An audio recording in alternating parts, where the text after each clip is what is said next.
The old appeals to racial, sexual, and religious chauvinism, to rabid nationalist fervor, are beginning not to work. Business of who I am and whether I'm good or bad or achieving or not, all that's learned along the way. Just a ride. And we can change it anytime we want. It's only a choice. No effort, no work, no job, no savings of money. I realized that I had the game wrong. That the game was to find out what I already was.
We were saying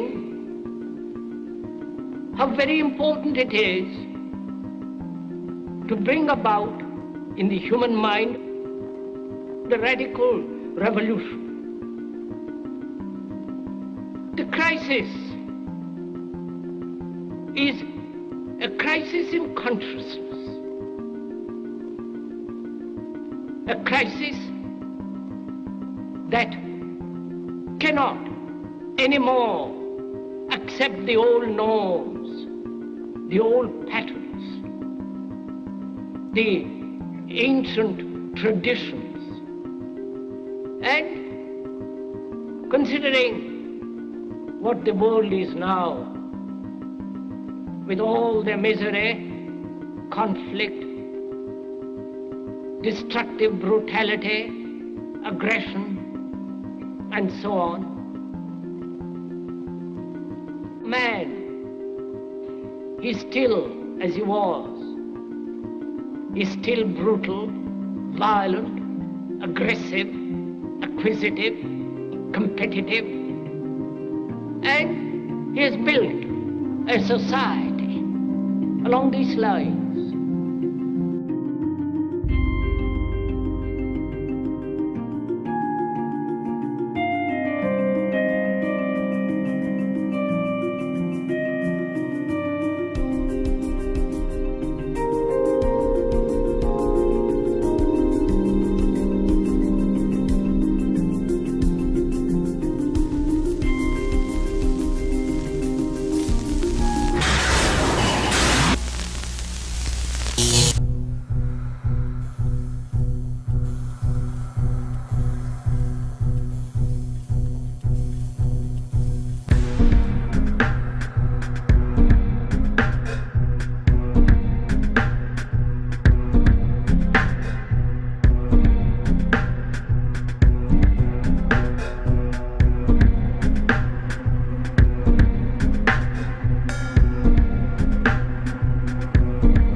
Society today is composed of a series of institutions.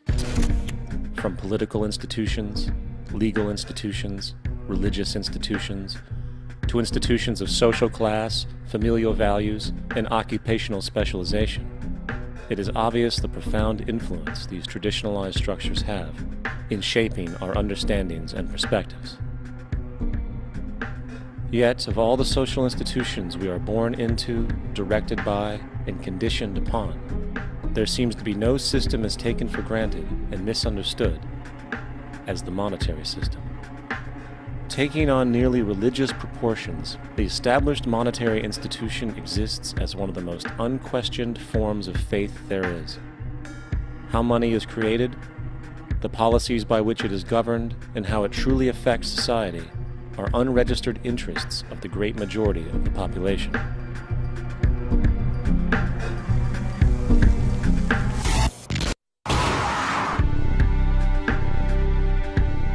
In a world where 1% of the population owns 40% of the planet's wealth, in a world where 34,000 children die every single day from poverty and preventable diseases, and where 50% of the world's population lives on less than $2 a day, one thing is clear: something is very wrong.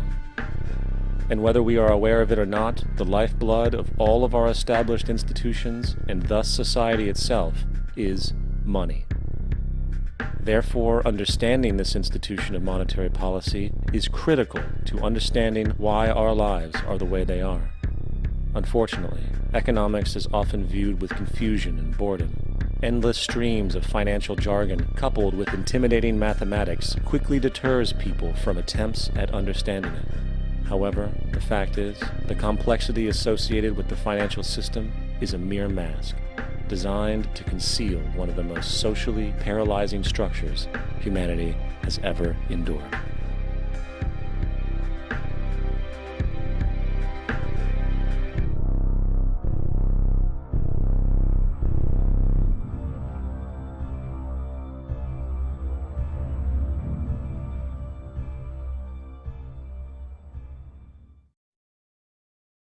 A number of years ago, the Central Bank of the United States, the Federal Reserve, produced a document entitled Modern Money Mechanics.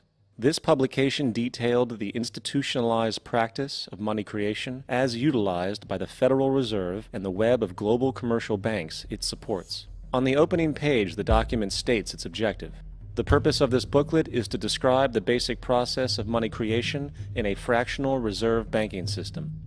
It then proceeds to describe this fractional reserve process through various banking terminology, a translation of which goes something like this.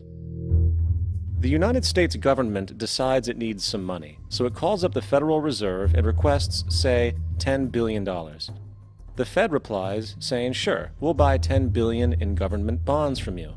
So the government takes some pieces of paper, paints some official-looking designs on them, and calls them treasury bonds. Then it puts a value on these bonds to the sum of $10 billion and sends them over to the Fed.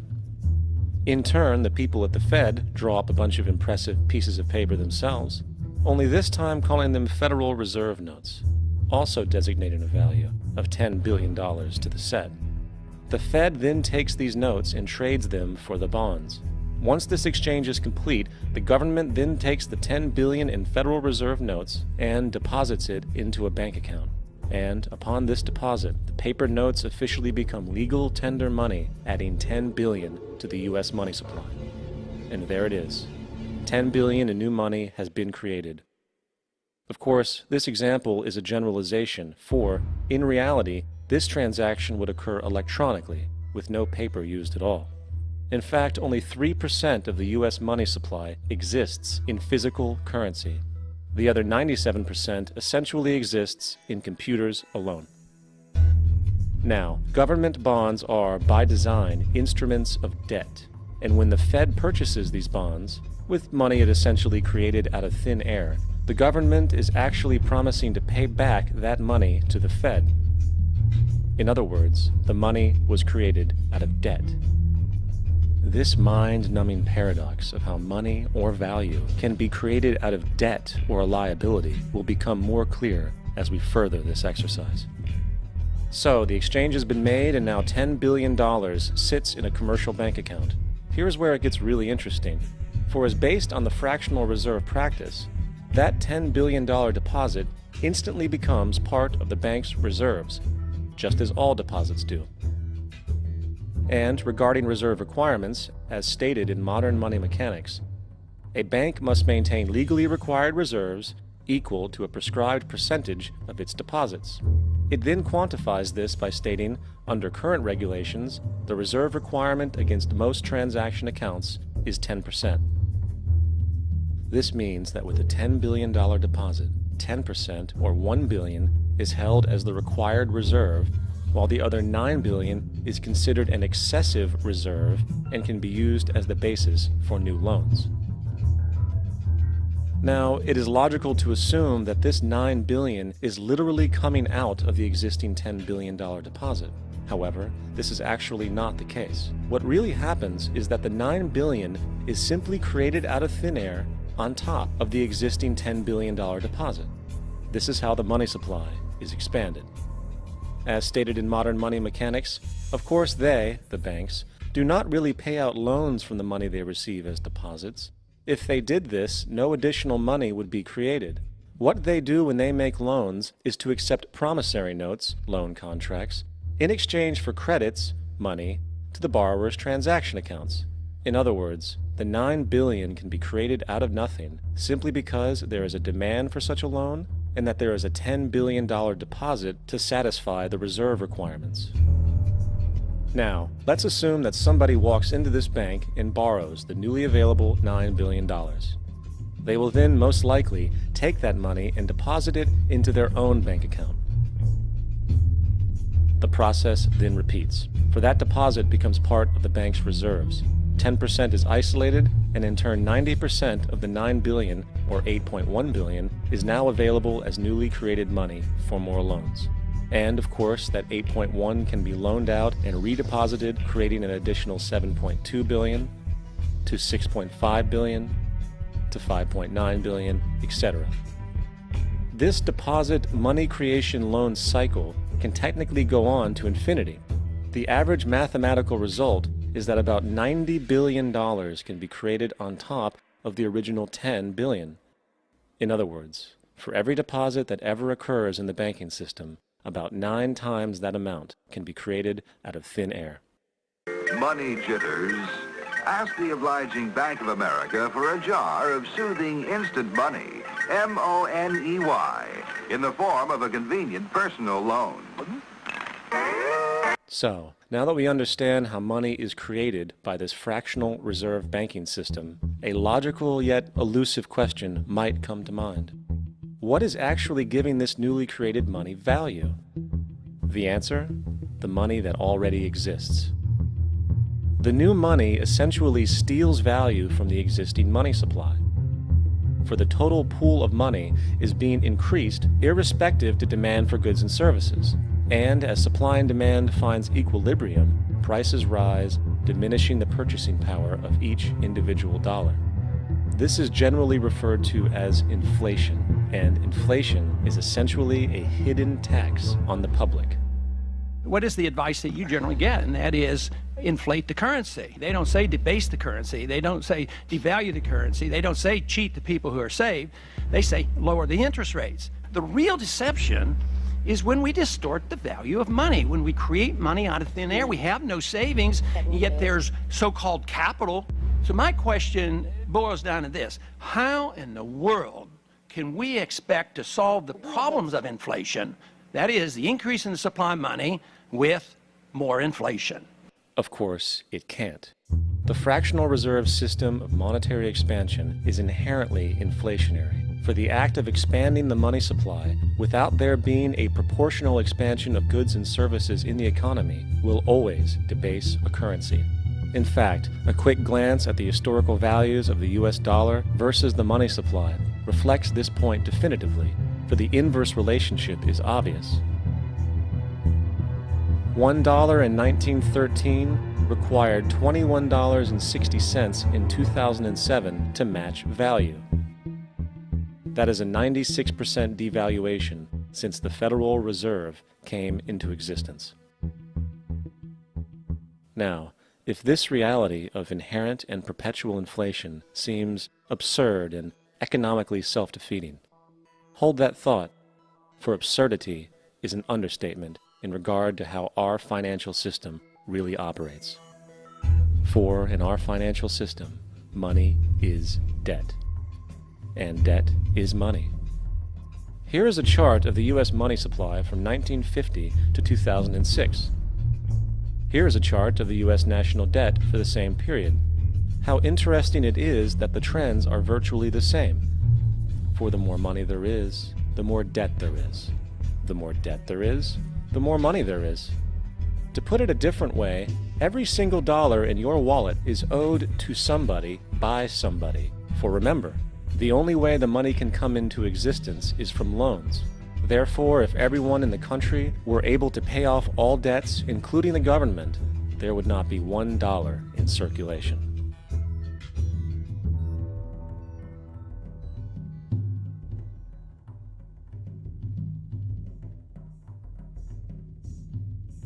In fact, the last time in American history the national debt was completely paid off was in 1835 after President Andrew Jackson shut down the central bank that preceded the Federal Reserve.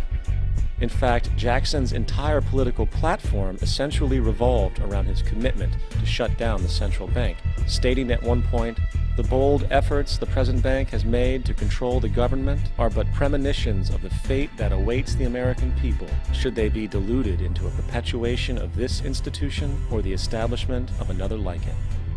Unfortunately, his message was short-lived, and the international bankers succeeded to install another central bank in 1913, the Federal Reserve. And as long as this institution exists, perpetual debt is guaranteed. Now, so far we have discussed the reality that money is created out of debt, through loans. These loans are based on a bank's reserves, and reserves are derived from deposits. And through this fractional reserve system, any one deposit can create 9 times its original value, in turn debasing the existing money supply, raising prices in society. And since all this money is created out of debt and circulated randomly through commerce, people become detached from their original debt, and a disequilibrium exists where people are forced to compete for labor in order to pull enough money out of the money supply to cover their costs of living. As dysfunctional and backwards as all of this might seem, there is still one thing we have omitted from this equation. And it is this element of the structure which reveals the truly fraudulent nature of the system itself: the application of interest. When the government borrows money from the Fed, or when a person borrows money from a bank, it almost always has to be paid back with accrued interest. In other words, almost every single dollar that exists must be eventually returned to a bank with interest paid as well. But if all money is borrowed from the central bank and is expanded by commercial banks through loans, only what would be referred to as the principal is being created in the money supply.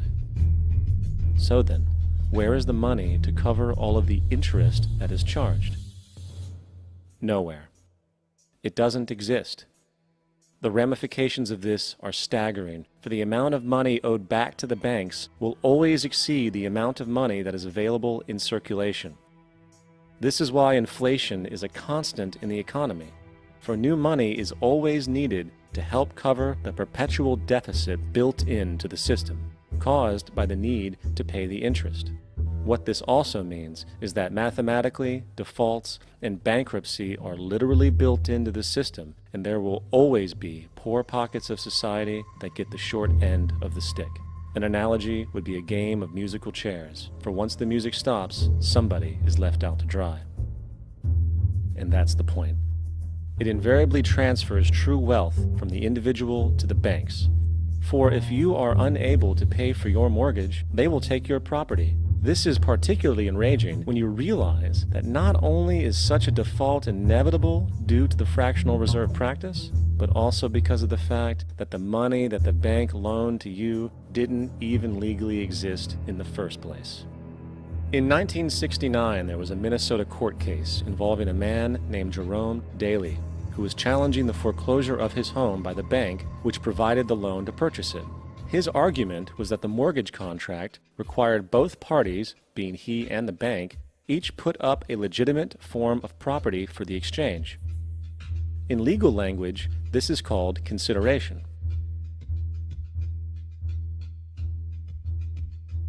Mr. Daly explained that the money was, in fact, not the property of the bank, for it was created out of nothing as soon as the loan agreement was signed.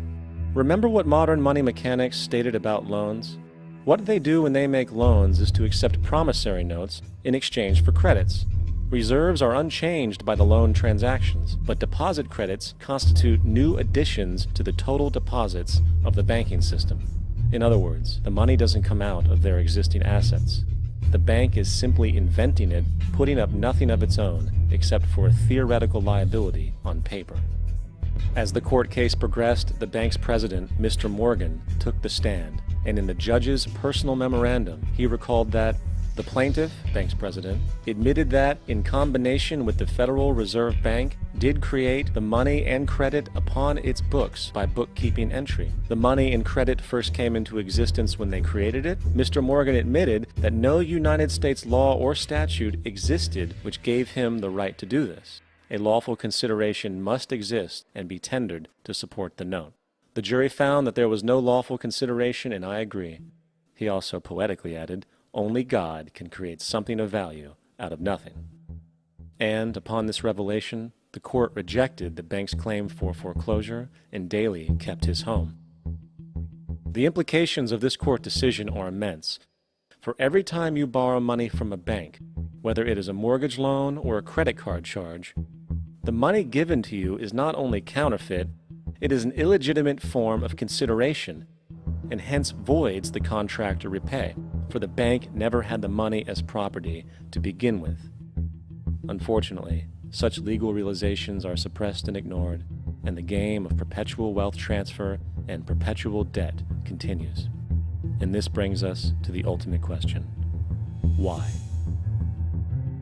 During the American Civil War, President Lincoln bypassed the high-interest loans offered by the European banks and decided to do what the Founding Fathers advocated, which was to create an independent and inherently debt-free currency. It was called the greenback. Shortly after this measure was taken, an internal document circulated between private British and American banking interests stated, "Slavery is but the owning of labor and carries with it the care of laborers, while the European plan is that capital shall control labor by controlling wages. This can be done by controlling the money. It will not do to allow the greenback, as we cannot control that." The fractional reserve policy perpetrated by the Federal Reserve, which has spread in practice to the great majority of banks in the world, is, in fact, a system of modern slavery. Think about it. Money is created out of debt. And what do people do when they are in debt? They submit to employment to pay it off. But if money can only be created out of loans, how can society ever be debt-free? It can't. And that's the point. And it is the fear of losing assets coupled with the struggle to keep up with the perpetual debt and inflation inherent in the system, compounded by the inescapable scarcity within the money supply itself, created by the interest that can never be repaid, that keeps the wage slave in line, running on the hamster wheel with millions of others, in effect powering an empire that truly benefits only the elite at the top of the pyramid. For, at the end of the day, who are you really working for? The banks. Money is created in a bank and invariably ends up in a bank. They are the true masters, along with the corporations and governments they support. Physical slavery requires people to be housed and fed. Economic slavery requires people to feed and house themselves. It is one of the most ingenious scams for social manipulation ever created, and at its core, it is an invisible war against the population. Debt is the weapon used to conquer and enslave societies, and interest is its prime ammunition. And as the majority walks around oblivious to this reality, the banks, in collusion with governments and corporations, continue to perfect and expand their tactics of economic warfare, spawning new bases, such as the World Bank and International Monetary Fund, while also inventing a new type of soldier, the birth of the economic hitman.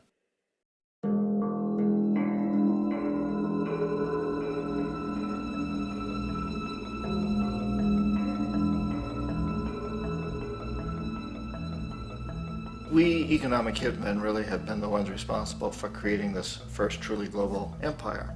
And we work many different ways.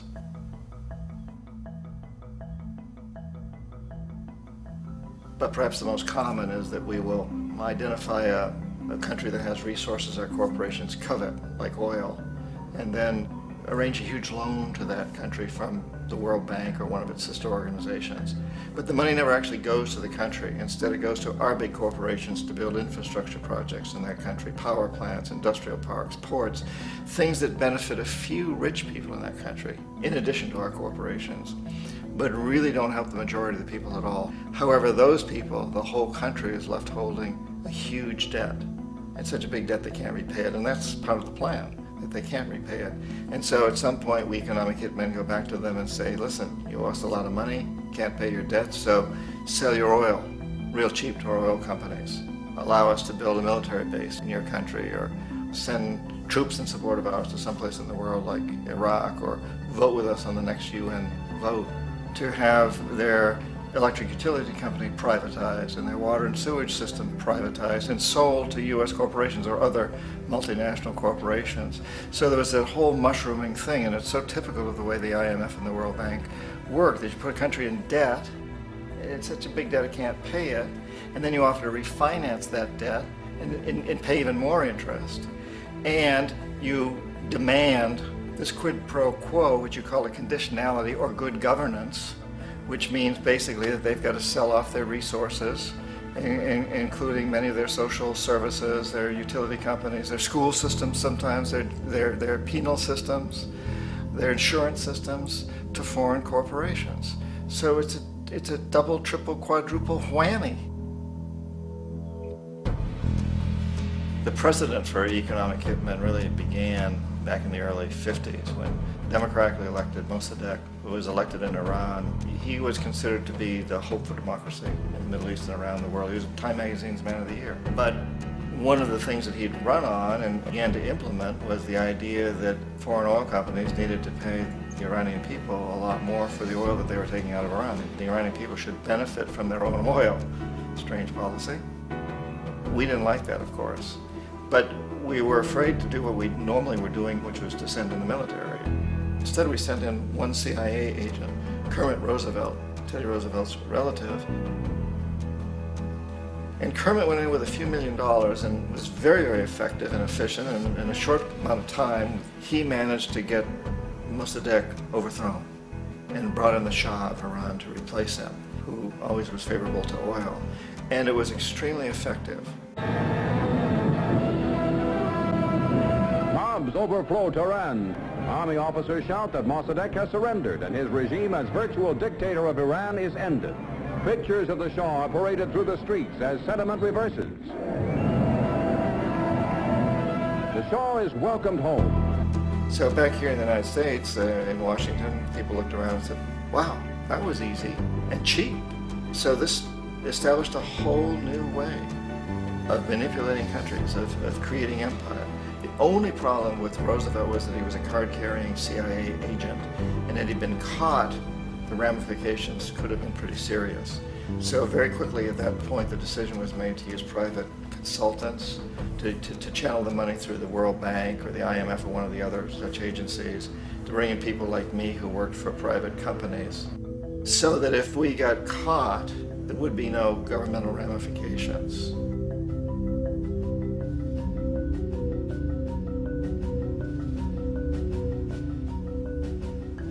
When Arbenz became president of Guatemala, the country was very much under the thumbs of United Fruit Company, the big international corporations. And Arbenz ran on this ticket that says, you know, we want to get the land back to the people. And once he took power, he was implementing policies that would do exactly that, give land rights back to the people. United Fruit didn't like that very much.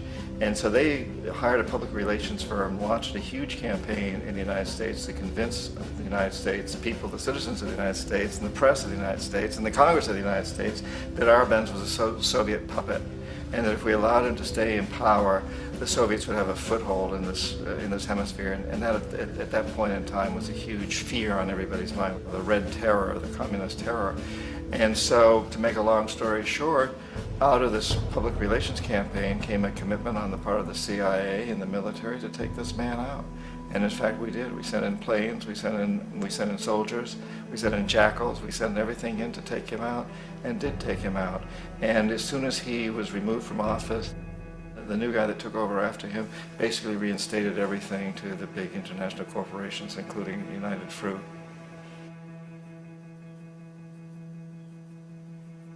Ecuador for many, many years had been ruled by pro-US dictators, often relatively brutal. Then it was decided that they were going to have a truly democratic election. Jaime Roldos ran for office, and his main goal, he said, as president would be to make sure that Ecuador's resources were used to help the people. And he won, overwhelming, by more votes than anybody had ever won anything in Ecuador. And he began to implement these policies to make sure that the profits from oil went to help the people. Well, we didn't like that in the United States. I was sent down as one of several economic hitmen to change Roldos, to corrupt him, to bring him around, to let him know, okay, you can get very rich, you and your family, if you play our game, but if you continue to try to keep these policies you've promised, you're going to go. He wouldn't listen. He was assassinated. As soon as the plane crashed, the whole area was cordoned off. The only people allowed in were U.S. military from a nearby base and some of the Ecuadorian military. When an investigation was launched, 2 of the key witnesses died in car accidents before they had a chance to testify. A lot of very, very strange things that went on around the assassination of Jaime Roldos. I, like most people who've really looked at this case, have absolutely no doubt that it was an assassination. And of course, in my position as an economic hitman, I was always expecting something to happen to Jaime, whether it be a coup or assassination, I wasn't sure, but that he would be taken down because he was not being corrupted. He would not allow himself to be corrupted the way we wanted to corrupt him.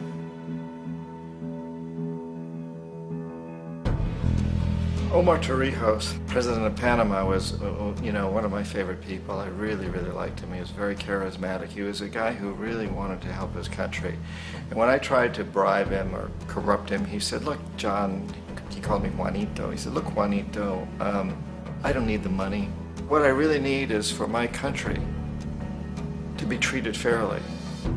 I need for the United States to repay the debts that you owe my people for all the destruction you've done here. I need to be in a position where I can help other Latin American countries win their independence and be free of this terrible presence from the north that you people are exploiting us so badly. I need to have the Panama Canal back in the hands of the Panamanian people. That's what I want. And so, leave me alone. Don't try to bribe me. It was 1981, and in May, Jaime Roldos was assassinated. And Omar was very aware of this. Torrijos got his family together and he said, I'm probably next, but it's okay because I've done what I came here to do. I've renegotiated the canal. The canal will now be in our hands. He just finished negotiating the treaty with Jimmy Carter. In June of that same year, just a couple of months later, he also went down in an airplane crash, which there's no question was executed by CIA-sponsored jackals. Tremendous amount of evidence that one of Torrijos' security guards handed him at the last moment as he was getting on the plane a tape recorder, a small tape recorder that contained a bomb.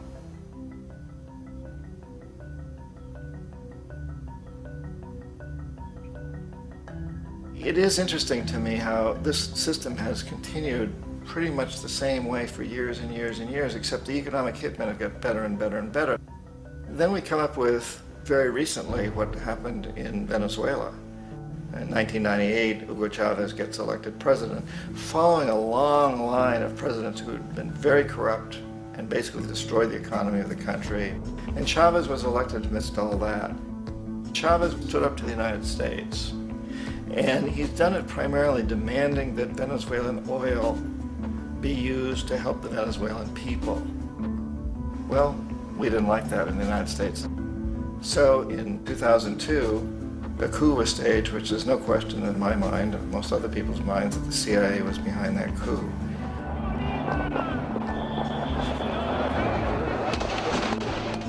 The way that that coup was fomented was very reflective of what Kermit Roosevelt had done in Iran, of paying people to go out into the streets, to riot, to protest, to say this Chavez is very unpopular. You know, if you can get a few thousand people to do that, television can make it look like it's the whole country, and things start to mushroom. Except in the case of Chavez, he was smart enough, and the people were so strongly behind him that they overcame it, which was a phenomenal moment in the history of Latin America.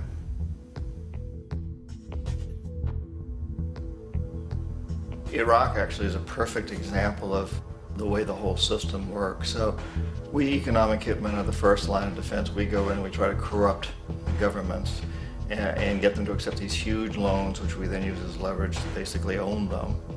If we fail, as I failed in Panama with Omar Torrijos and in Ecuador with Jaime Roldos, men who refused to be corrupted, then the second line of defense is we send in the jackals. And the jackals either overthrow governments or they assassinate. And once that happens and a new government comes in, and boy, it's going to toe the line because the new president knows what will happen if he doesn't. In the case of Iraq, both of those things failed. Economic hitmen were not able to get through to Saddam Hussein. We tried very hard. We tried to get him to accept a deal very similar to what the House of Saud had accepted in Saudi Arabia, but he wouldn't accept it. And so the jackals went in to take him out. They couldn't do it. His security was very good. After all, he had one time worked for the CIA. He'd been hired to assassinate a former president of Iraq and failed, but he knew the system. So in '91, we send in the troops and we take out the Iraqi military. So we assume at that point that Saddam Hussein is going to come around. We could have taken him out, of course, at that time, but we didn't want to. He's the kind of strong man we like. He controls his people. We thought he could control the Kurds and keep the Iranians in their border and keep pumping oil for us. And that once we took out his military, now he's going to come around. So the economic hitmen go back in the 90s without success. If they'd had success, he'd still be running the country. We'd be selling him all the fighter jets he wants and everything else he wants. But they couldn't, they didn't have success. The jackals couldn't take him out again, so we sent the military in once again, and this time we did the complete job and took him out, and in the process created for ourselves some very, very lucrative construction deals. We had to reconstruct a country that we'd essentially destroyed, which is a pretty good deal if you own construction companies, big ones. So, you know, Iraq shows the three stages. The economic hitmen failed there, the jackals failed there, and as a final measure, the military goes in. And in that way, we've really created an empire, but we've done it very, very subtly. It's clandestine. All the empires of the past were built on the military, and everybody knew they were building them. So that the British knew they were building them, the French, the Germans, the Romans, the Greeks. And they were proud of it, and they always had some excuse like spreading civilization, spreading some religion, something like that. But they knew they were doing it. We don't. The majority of the people in the United States have no idea that we're living off the benefits of a clandestine empire, that today there's more slavery in the world than ever before. And then you have to ask yourself, well, if it's an empire, then who's the emperor? Obviously, our presidents of the United States are not emperors. An emperor is someone who's not elected, doesn't serve a limited term, and doesn't report to anyone, essentially. So you can't classify our presidents that way. But we do have what I consider to be the equivalent of the emperor, and it's what I call the corporatocracy. The corporatocracy is this group of individuals who run our biggest corporations, and they really act as the emperor of this empire. They control our media, either through direct ownership or advertising. They control most of our politicians because they finance their campaigns, either through their corporations or through personal contributions that come out of the corporations. They're not elected, they don't serve a limited term, they don't report to anybody. And at the very top of the corporatocracy, you really can't tell whether a person's working for a private corporation or the government because they're always moving back and forth. So, you know, you've got a guy who one moment is the president of a big construction company like Halliburton, and the next moment he's vice president of the United States, or the president who is in the oil business. And this is true whether you've got Democrats or Republicans in the office. You have the moving back and forth through the revolving door. And in a way, Our government is invisible a lot of the time, and its policies are carried out by our corporations on one level or another. And then again, the policies of the government are basically forged by the corporatocracy and then presented to the government. They become government policy. So it's an incredibly cozy relationship. This isn't a conspiracy theory type of thing. These people don't have to get together and plot to do things. They all basically work under one primary assumption, and that is that they must maximize profits regardless of the social and environmental costs.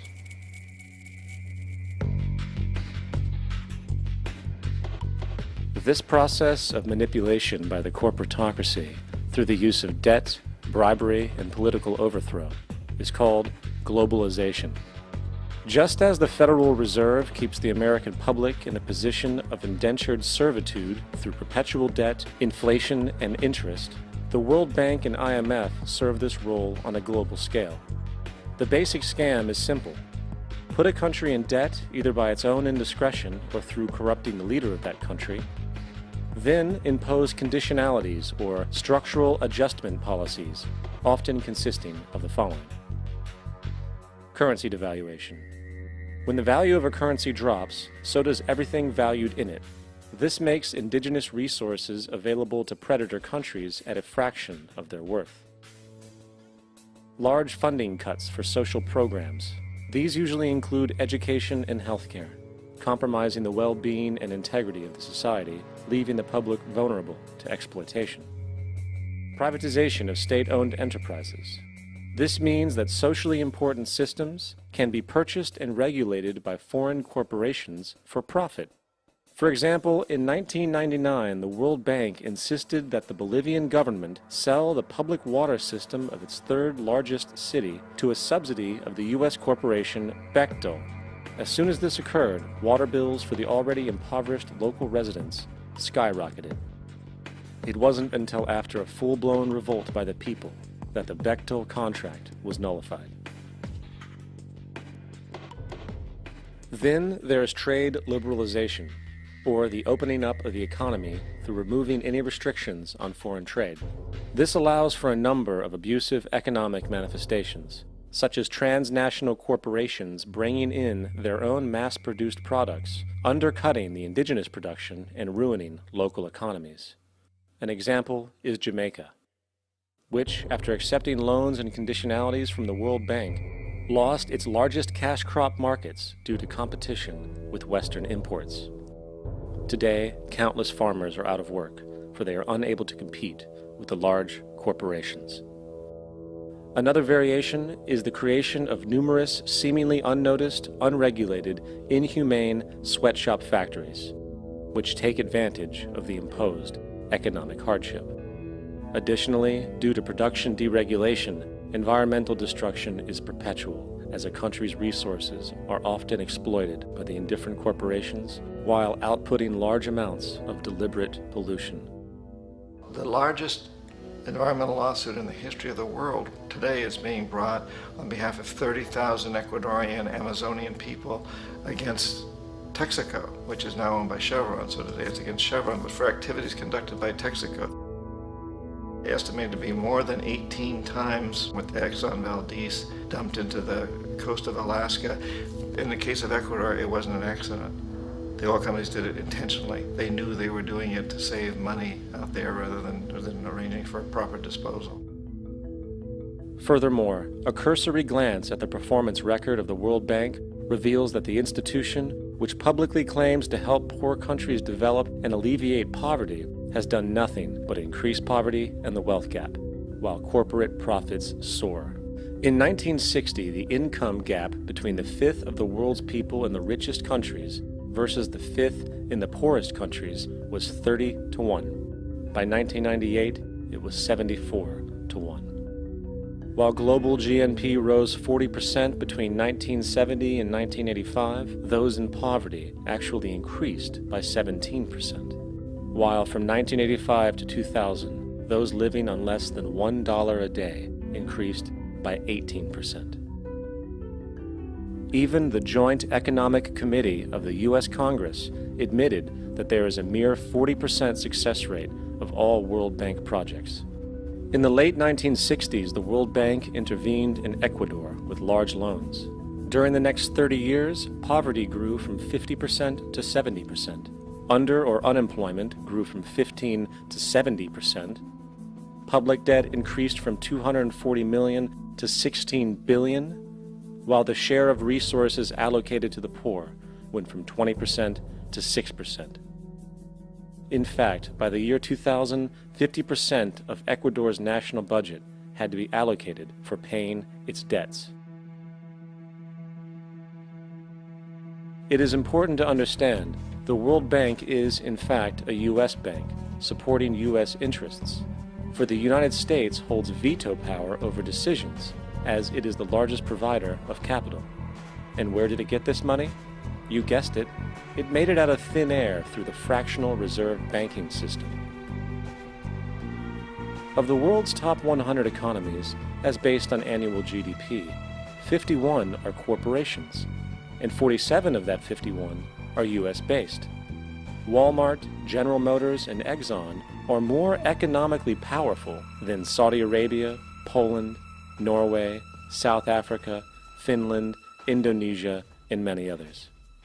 And as protective trade barriers are broken down, currencies tossed together and manipulated in floating markets, and state economies overturned in favor of open competition and global capitalism, the empire expands.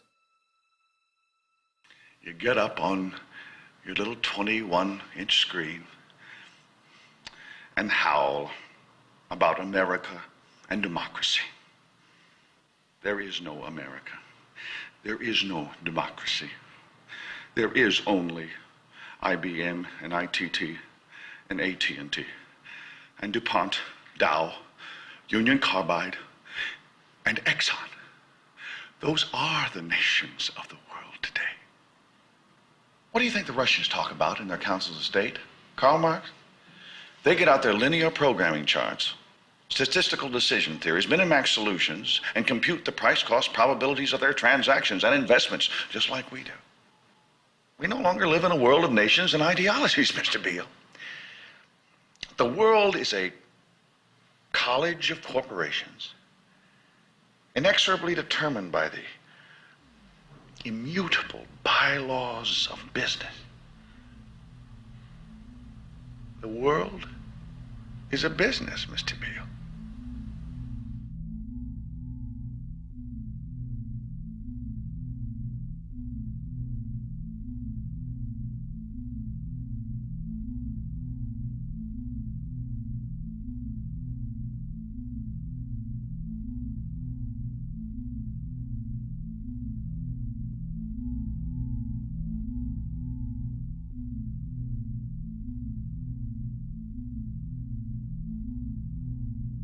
The world is being taken over by a handful of business powers who dominate the natural resources we need to live while controlling the money we need to obtain these resources. The end result will be world monopoly, based not on human life, but financial and corporate power. And as the inequality grows, naturally more and more people are becoming desperate. So the establishment was forced to come up with a new way to deal with anyone who challenges the system. So they gave birth to the terrorist. The term terrorist is an empty distinction, designed for any person or group who chooses to challenge the establishment. This isn't to be confused with the fictional Al-Qaeda, which was actually the name of a computer database for the US-supported Mujahideen in the 1980s.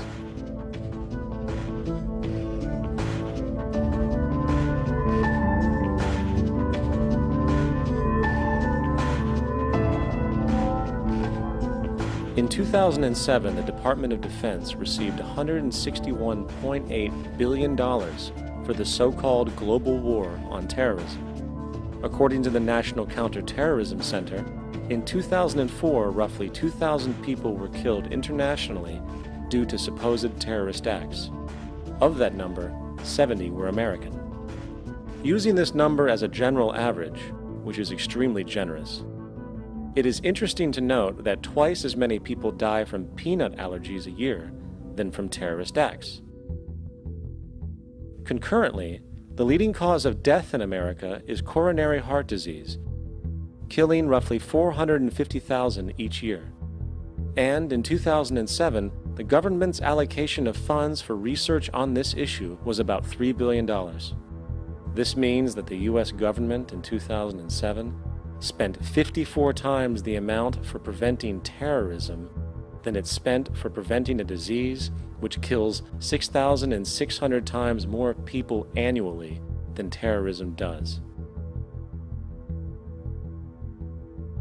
Yet, as the name terrorism and Al-Qaeda are arbitrarily stamped on every news report relating to any action taken against U.S. interests, the myth grows wider. In mid-2008, the U.S. Attorney General actually proposed that the U.S. Congress officially declare war against the fantasy. Not to mention, as of July 2008, there are now over 1 million people currently on the U.S. terrorist watch list. These so-called counterterrorism measures, of course, have nothing to do with social protection, and everything to do with preserving the establishment amongst the growing anti-American sentiment both domestically and internationally, which is legitimately founded on the greed-based corporate empire expansion that is exploiting the world. The true terrorists of our world do not meet at the docks at midnight or scream Allah Akbar before some violent action. The true terrorists of our world wear $5,000 suits and work in the highest positions of finance, government, and business. So, what do we do? How do we stop a system of greed and corruption that has so much power and momentum? How do we stop this aberrant group behavior which feels no compassion for, say, the millions slaughtered in Iraq and Afghanistan, so the corporatocracy can control energy resources and opium production for Wall Street profit?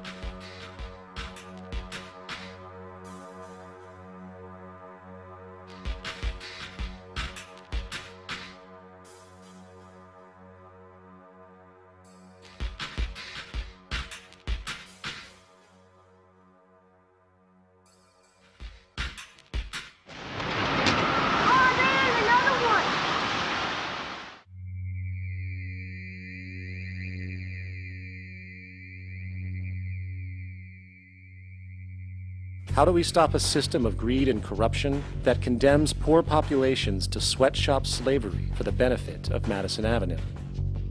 Or that engineers false flag terror attacks for the sake of manipulation? Or that generates built-in modes of social operation which are inherently exploitative?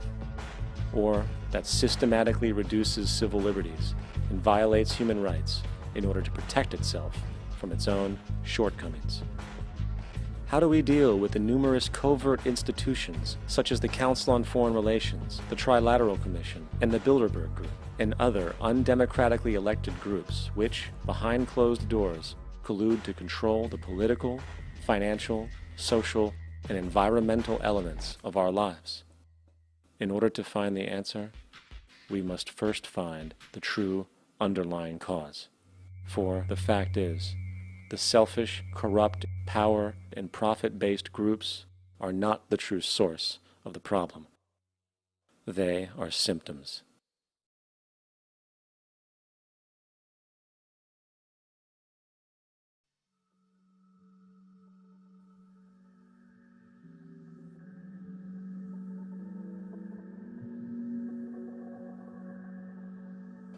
My name is Jock Fresco. I'm an industrial designer and a social engineer. I'm very much interested in society, in developing a system that might be sustainable for all people. First of all, the word corruption is a monetary invention. That aberrant behavior that's disruptive to the well-being of people, while you're dealing with human behavior. And human behavior appears to be environmentally determined, meaning if you were raised by the Seminole Indians as a baby, never saw anything else, you'd hold that value system. And this goes for nations, it goes for individuals, for families. They try to indoctrinate their children to their particular faith and their country and make them feel like they're part of that. And they build a society which they call established. They establish a workable point of view and tend to perpetuate that, whereas all societies are really emergent, not established. And so they fight new ideas that would interfere with the establishment. Governments try to perpetuate that which keeps them in power. People are not elected to political office to change things. They're put there to keep things the way they are. So you see, the basis of corruption is in our society. Let me make it clear. All nations then are basically corrupt because they tend to uphold existing institutions. I don't mean to uphold or downgrade all nations, but communism, socialism, fascism, the free enterprise system, and all other subcultures are the same. They are all basically corrupt. The most fundamental characteristic of our social institutions is the necessity for self-preservation. Whether dealing with a corporation, a religion, or a government, the foremost interest is to preserve the institution itself. For instance, the last thing an oil company would ever want is the utilization of energy that was outside of its control, for it makes that company less relevant to society. Likewise, the Cold War and the collapse of the Soviet Union was, in reality, a way to preserve and perpetuate the established economic and global hegemony of the United States. Similarly, religions condition people to feel guilty for natural inclinations, each claiming to offer the only path to forgiveness and salvation. At the heart of this institutional self-preservation lies the monetary system, for it is money that provides the means for power and survival. Therefore, just as a poor person might be forced to steal in order to survive, it is a natural inclination to do whatever is needed to continue an institution's profitability. This makes it inherently difficult for profit-based institutions to change, for it puts in jeopardy not only the survival of large groups of people, but also the coveted materialistic lifestyles associated with affluence and power. Therefore, the paralyzing necessity to preserve an institution, regardless of its social relevance, is largely rooted in the need for money or profit.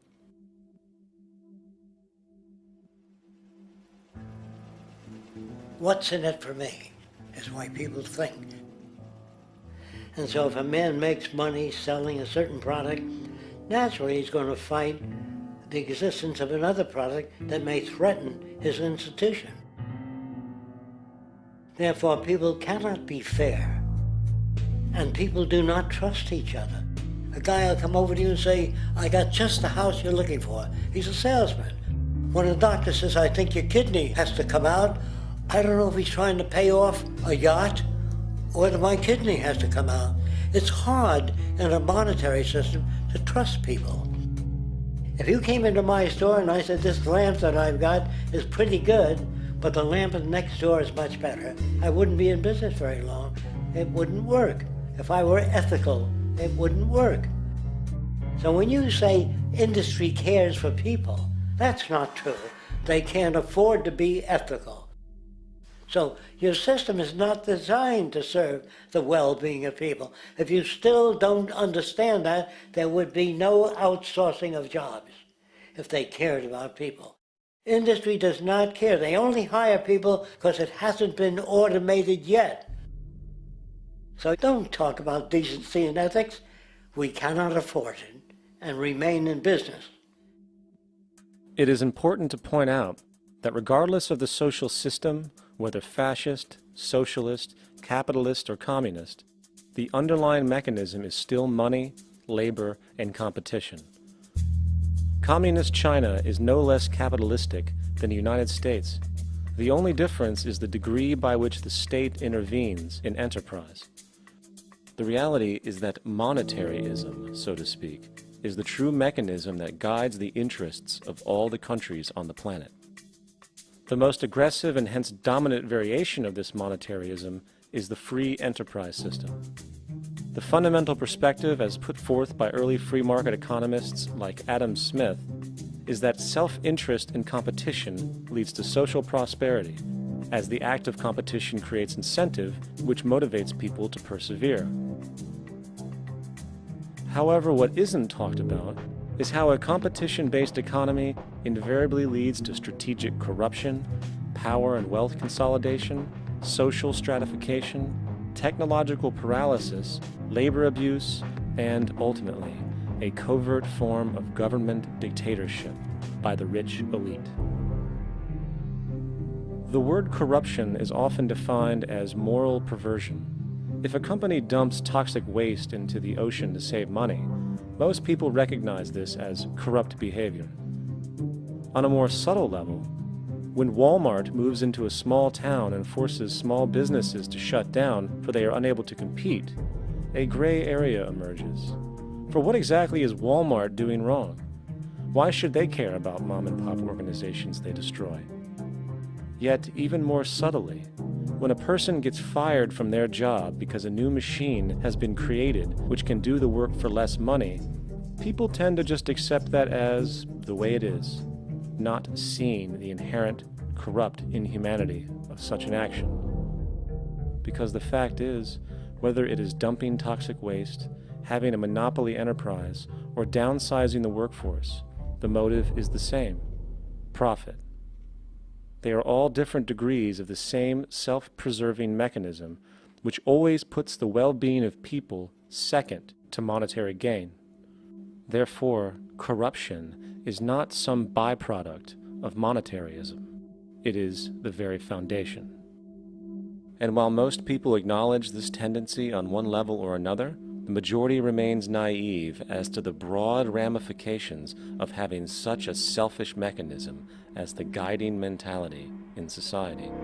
Internal documents show that after this company positively, absolutely knew that they had a medication that was infected with the AIDS virus, they took the product off the market in the U.S. and then they dumped it in France, Europe, Asia, and Latin America. The U.S. government allowed it to happen. The FDA allowed this to happen. And now the government is completely looking the other way. Thousands of innocent hemophiliacs have died from the AIDS virus. This company knew absolutely that it was infected with AIDS. They dumped it because they wanted to turn this disaster into a profit.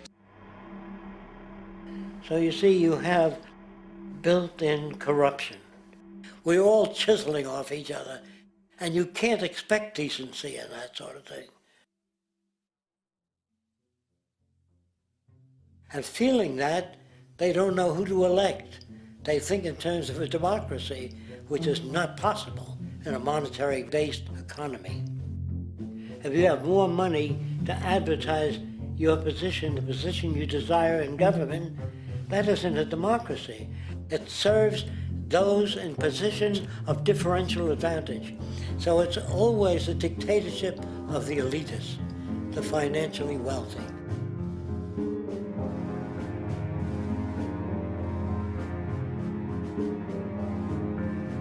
It is an interesting observation to note how seemingly unknown personalities magically appear on the scene as presidential candidates.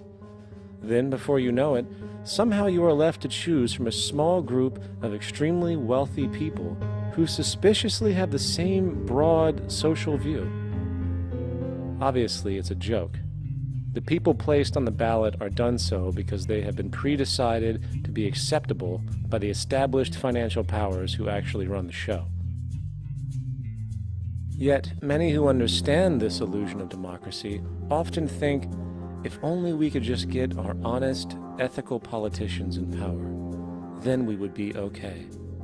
Well, while this idea, of course, seems reasonable in our established, oriented worldview, it is, unfortunately, another fallacy. For when it really comes down to what is actually important, the institution of politics, and thus politicians themselves, have absolutely no true relevance as to what makes our world and society function. It's not politicians that can solve problems. They have no technical capabilities. They don't know how to solve problems. Even if they were sincere, they don't know how to solve problems. It's the technicians that produce the desalinization plants. It's the technicians that give you electricity, that give you motor vehicles, that heat your house and cool it in the summertime. It's technology that solves problems, not politics. Politics cannot solve problems because they're not trained to do so. Very few people today stop and consider what it is that actually improves their lives. Is it money? Obviously not. One cannot eat money or stuff money into their car to get it to run. Is it politics? All politicians can do is create laws, establish budgets, and declare war. Is it religion? Of course not. Religion creates nothing except intangible emotional solace for those who require it. The true gift that we as human beings have, which has been solely responsible for everything that has improved our lives, is technology. What is technology? Technology is a pencil which allows one to solidify ideas on paper for communication. Technology is an automobile which allows one to travel faster than feet would allow. Technology is a pair of eyeglasses which enables sight for those who need it. Applied technology itself is merely an extension of human attributes which reduces human effort, freeing humans from a particular chore or problem. Imagine what your life would be like today without a telephone, or an oven, or a computer, or an airplane. Everything in your home which you take for granted, from a doorbell, to a table, to a dishwasher, is technology generated from the creative, scientific ingenuity of human technicians, not money, politics, or religion. These are false institutions. And writing your congressman is fantastic. They tell you to write your congressman if you want something done. The men in Washington should be at the forefront of technology, the forefront of human studies, the forefront of crime, all the factors that shape human behavior. You don't have to write your congressman.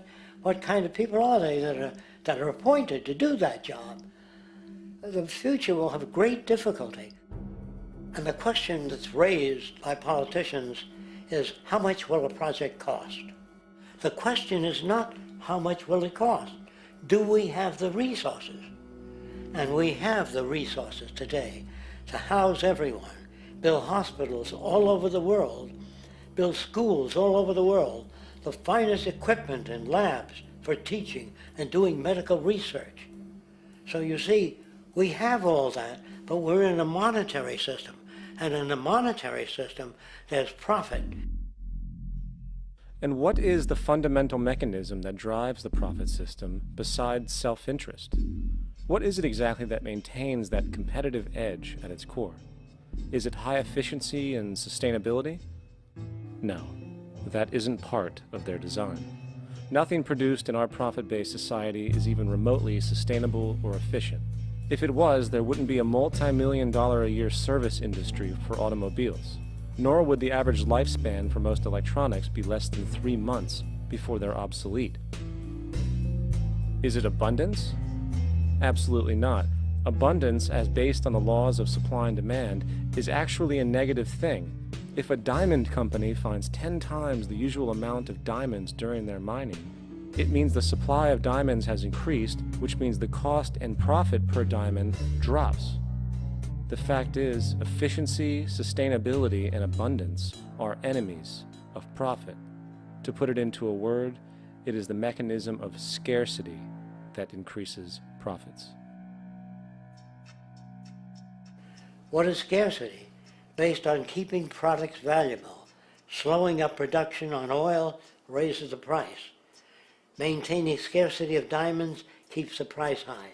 They burn diamonds at the Kimberley diamond mines. They made a carbon that keeps the price up. So then, what does it mean for society when scarcity, either produced naturally or through manipulation, is a beneficial condition for industry? It means that sustainability and abundance will never ever occur in a profit system, for it simply goes against the very nature of the structure. Therefore, it is impossible to have a world without war or poverty. It is impossible to continually advance technology to its most efficient and productive states. And, most dramatically, it is impossible to expect human beings to behave in truly ethical or decent ways.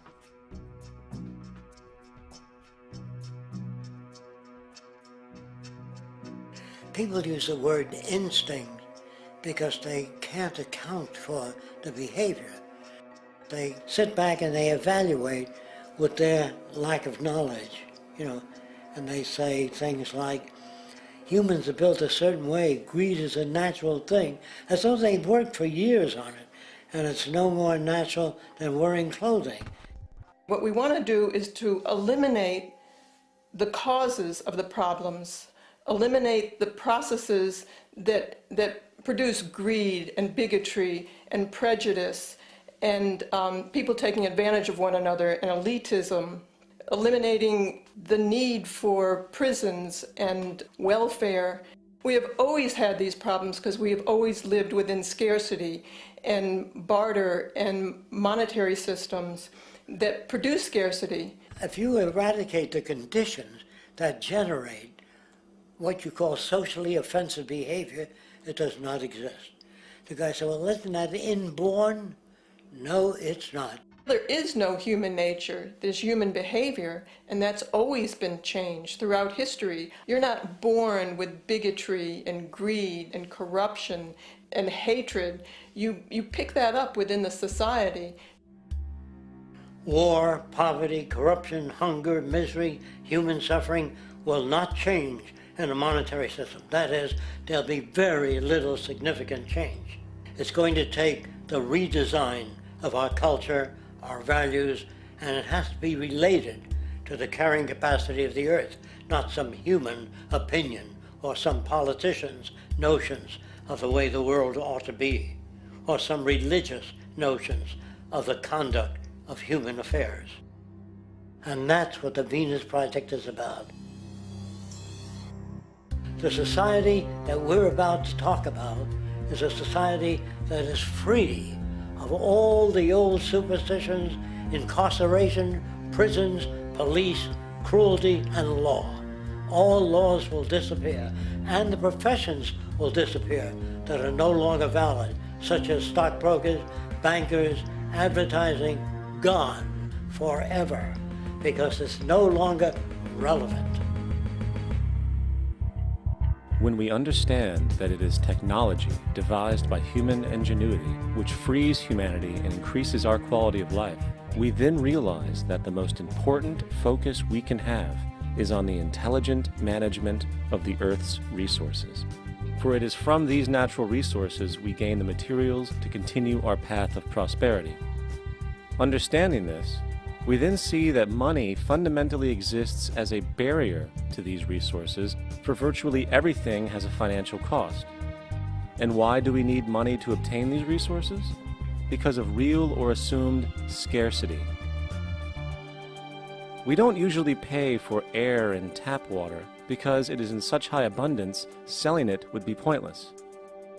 So then, logically speaking, if resources and technologies applicable to creating everything in our societies, such as houses, cities, and transportation, were in high enough abundance, there would be no reason to sell anything.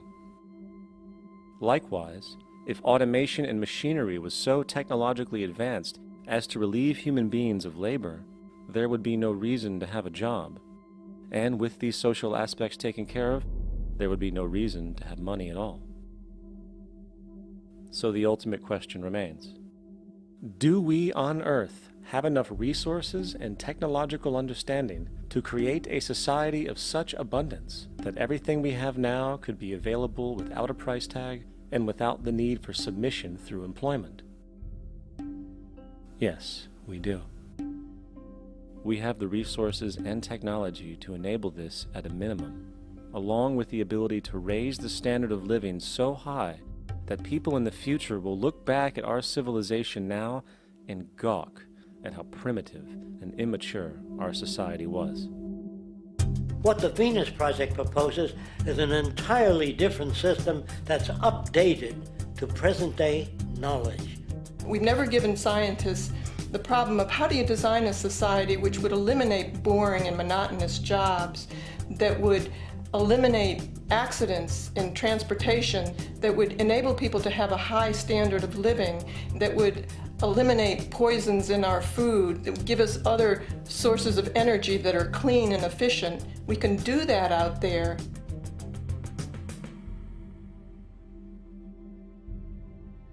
The major difference between a resource-based economy and a monetary system is that a resource-based economy is really concerned with people and their well-being, where a monetary system has become so distorted that the concerns of the people are really secondary, if they're there at all. The products that are turned out are for how much money you can get. If there is a problem in society and you can't earn money from solving that problem, then it won't be done. The resource-based economy is really not close to anything that's been tried. And with all our technology today, we can create abundance. It could be used to improve everyone's lifestyle. Abundance all over the world if we use our technology wisely and maintain the environment. It's a very different system, and it's very hard to talk about because the public is not that well enough informed as to the state of technology.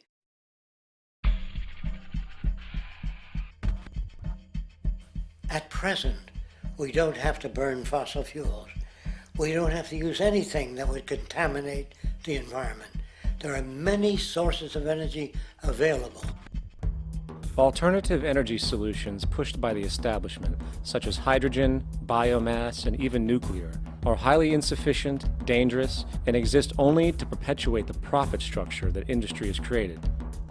When we look beyond the propaganda and self-serving solutions put forth by the energy companies, we find a seemingly endless stream of clean, abundant, and renewable energy for generating power.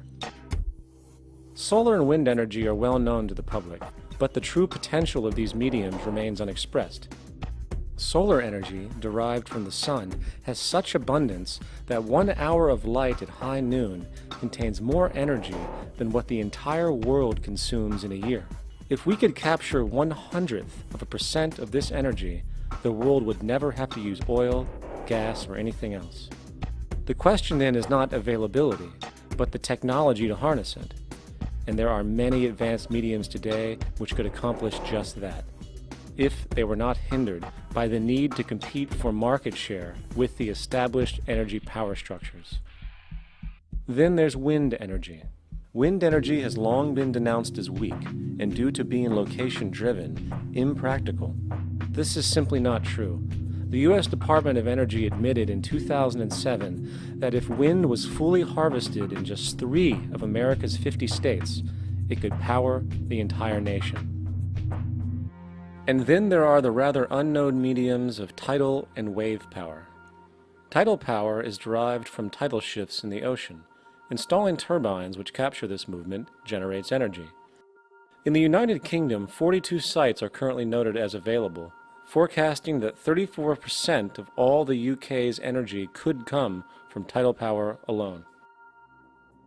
Wave power, which extracts energy from the surface motions of the ocean, is estimated to have a global potential of up to 80,000 terawatt-hours a year. This means 50% of the entire planet's energy usage could be produced from this medium alone. Now, it is important to point out that tidal, wave, solar, and wind power requires virtually no preliminary energy to harness, unlike coal, oil, gas, biomass, hydrogen, and all the others. In combination, these 4 mediums alone, if efficiently harnessed through technology, could power the world forever.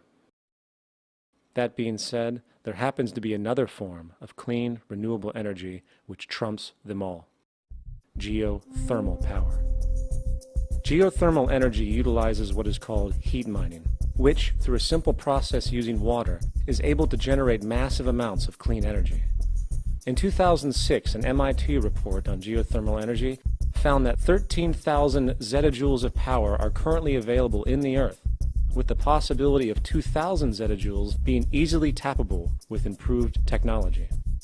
The total energy consumption of all the countries on the planet is about half of a zettajoule a year. This means about 4,000 years of planetary power could be harnessed in this medium alone. And when we understand that the Earth's heat generation is constantly renewed, this energy is really limitless and could be used forever. These energy sources are only a few of the clean, renewable mediums available, and as time goes on, we will find more. The grand realization is that we have total energy abundance without the need for pollution, traditional conservation, or in fact, a price tag. And what about transportation? The prevailing means of transportation in our societies is by automobile and aircraft, both of which predominantly need fossil fuels to run. In the case of the automobile, the battery technology needed to power an electric car that can go over 100 miles an hour for over 200 miles on one charge exists, and has existed for many years. However, due to battery patents controlled by the oil industry, which limits their availability to maintain market share, coupled with political pressure from the energy industry, the accessibility and affordability of this technology is limited. There is absolutely no reason other than pure, corrupt profit interest that every single vehicle in the world cannot be electric and utterly clean, with zero need for gasoline. As far as airplanes, it is time we realize that this means of travel is inefficient, cumbersome, slow, and causes far too much pollution. This is a maglev train. It uses magnets for propulsion. It is fully suspended by a magnetic field and requires less than 2% of the energy used for plane travel. The train has no wheels, so nothing can wear out. The current maximum speed of versions of this technology, as used in Japan, is 361 miles per hour. However, this version of the technology is very dated. An organization called ET3, which has connections with the Venus Project, has established a tube-based maglev that can travel up to 4,000 miles per hour in a motionless, frictionless tube, which can go over land or underwater. Imagine going from LA to New York for an extended lunch break, or from Washington, D.C. to Beijing, China in 2 hours. This is the future of continental and intercontinental travel, fast, clean, with only a fraction of the energy usage we use today for the same means. In fact, between maglev technology, advanced battery storage, and geothermal energy, there would be no reason to ever burn fossil fuels again. And we can do this now if we were not held back by the paralyzing profit structure. Now, America is inclined toward fascism. It has a propensity by its dominant philosophy and religion to uphold the fascist point of view. American industry is essentially a fascist institution. If you don't understand that, the minute you punch that time clock, you walk into a dictatorship. We're given notions about the respectability of work, and I really look at it as being paid slavery. They're brought up to believe that you shall earn your living by the sweat of your brow. That holds people back, freeing people from drudgery, repetitive jobs which make them ignorant. You rob them. In our society, that is a resource-based economy, machines free people. You see, we can't imagine that because we've never known that kind of world. If we look back at history, we see a very clear pattern of machine automation slowly replacing human labor. From the disappearance of the elevator man to the near full automation of an automobile production plant, the fact is, as technology grows, the need for humans in the workforce will continually be diminished.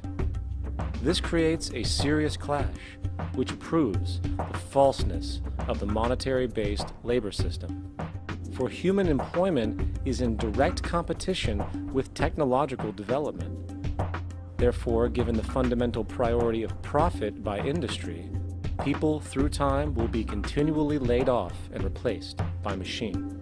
When industry takes on a machine, instead of shortening the workday, they downsize. You lose your job, so you have a right to fear machines. In a high-technology, resource-based economy, it is conservative to say that about 90% of all current occupations could be phased out by machines, freeing humans to live their life without servitude, for this is the point of technology itself. And through time, with nanotechnology and other highly advanced forms of science, it is not far-fetched to see how even complex medical procedures could be performed by machines as well, and based on the pattern, with much higher success rates than humans get today. The path is clear, but our monetary-based structure, which requires labor for income, blocks this progress, for humans need jobs in order to survive. The bottom line is that this system must go, or we will never be free, and technology will be constantly paralyzed. We have machines that clean out sewers. It frees a human being from doing that. So look at machines as extensions of human performance. Furthermore, many occupations today will have simply no basis to exist in a resource-based economy, such as anything associated with the management of money, advertising, along with the legal system itself. For without money, a great majority of the crimes that are committed today would never occur. Virtually all forms of crime are a consequence of the monetary system, either directly or by neuroses inflicted through financial deprivation. Therefore, laws themselves could eventually become extinct. Instead of putting up a sign, drive carefully, slippery when wet, put abrasive in the highway so it's not slippery when wet. And if a person gets in a car that's drunk and the car oscillates a great deal, there's a little pendulum that swings up and back, and that'll pull the car over to the side. Not a law. Solution. Put sonar and radar in automobiles so they can't hit one another. Man-made laws are attempts to deal with occurring problems, and not knowing how to solve them, they make a law. In the United States, the most privatized, capitalist country on the planet, it should come as no surprise that it also has the largest prison population in the world, growing every year. Statistically, most of these people are uneducated and come from poor, deprived societies. And, contrary to propaganda, it is this environmental conditioning which lures them into criminal and violent behavior. However, society looks the other way in regard to this point. The legal and prison systems are just more examples of how our society avoids examining the root causes of behavior.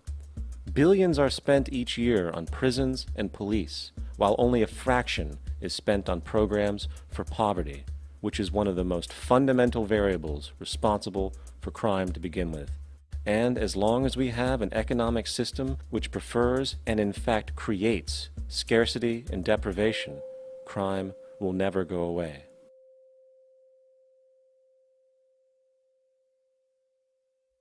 If people have access to the necessities of life without servitude, debt, barter, trade, they behave very differently. You want all these things available without a price tag. Now then, you gotta have a price tag. Well, what'll motivate people? Man gets everything he wants, he just lay around in the sun. This is the myth they perpetuate. People in our culture are trained to believe that the monetary system produces incentive. If they have access to things, why should they want to do anything? They will lose their incentive. That's what you're taught to support the monetary system. When you take money out of the scenario, there would be different incentives, very different incentives. When people have access to the necessities of life, their incentives change. What about the moon and the stars? New incentives arise. If you make a painting that you enjoy, you will enjoy giving it to other people, not selling it.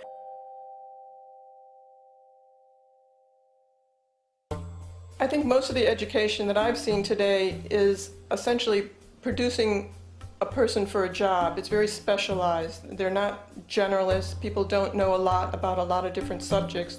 I don't think you could get people to go to war if they knew a lot about a lot of things. I think education is mostly rote, and they're not taught how to solve problems. They're not given the tools, emotionally or within their own field, of how to do critical thinking. A resource-based economy, the education would be very different. Our society's major concern is mental development and to motivate each person to their highest potential. Because our philosophy is the smarter people are, the richer the world, because everybody becomes a contributor. The smarter your kids are, the better my life will be, because they'll be contributing more constructively to the environment and to my life, because everything that we devise within a resource-based economy would be applied to society. There would be nothing to hold it back. Patriotism, weapons, armies, navies, all that is a sign that we're not civilized yet. Kids will ask their parents, didn't you see the necessity of the machines? Dad, couldn't you see that war was inevitable when you produce scarcity? Isn't it obvious? Of course the kid will understand that you were pinheads, raised merely to serve the established institutions. We're such an abominable, sick society that we won't make the history book. They just say that large nations took land from smaller nations, used force and violence. You'll get history talked about as corrupt behavior all the way along until the beginning of the civilized world. That's when all the nations work together. World unification, working toward common good for all human beings, and without anyone being subservient to anyone else. Without social stratification, whether it be technical elitism or any other kind of elitism, eradicated from the face of the earth. The state does nothing because there is no state. Because there is no state. The system I advocate, a resource-based global economy, is not perfect. It's just a lot better than what we have. We can never achieve perfection.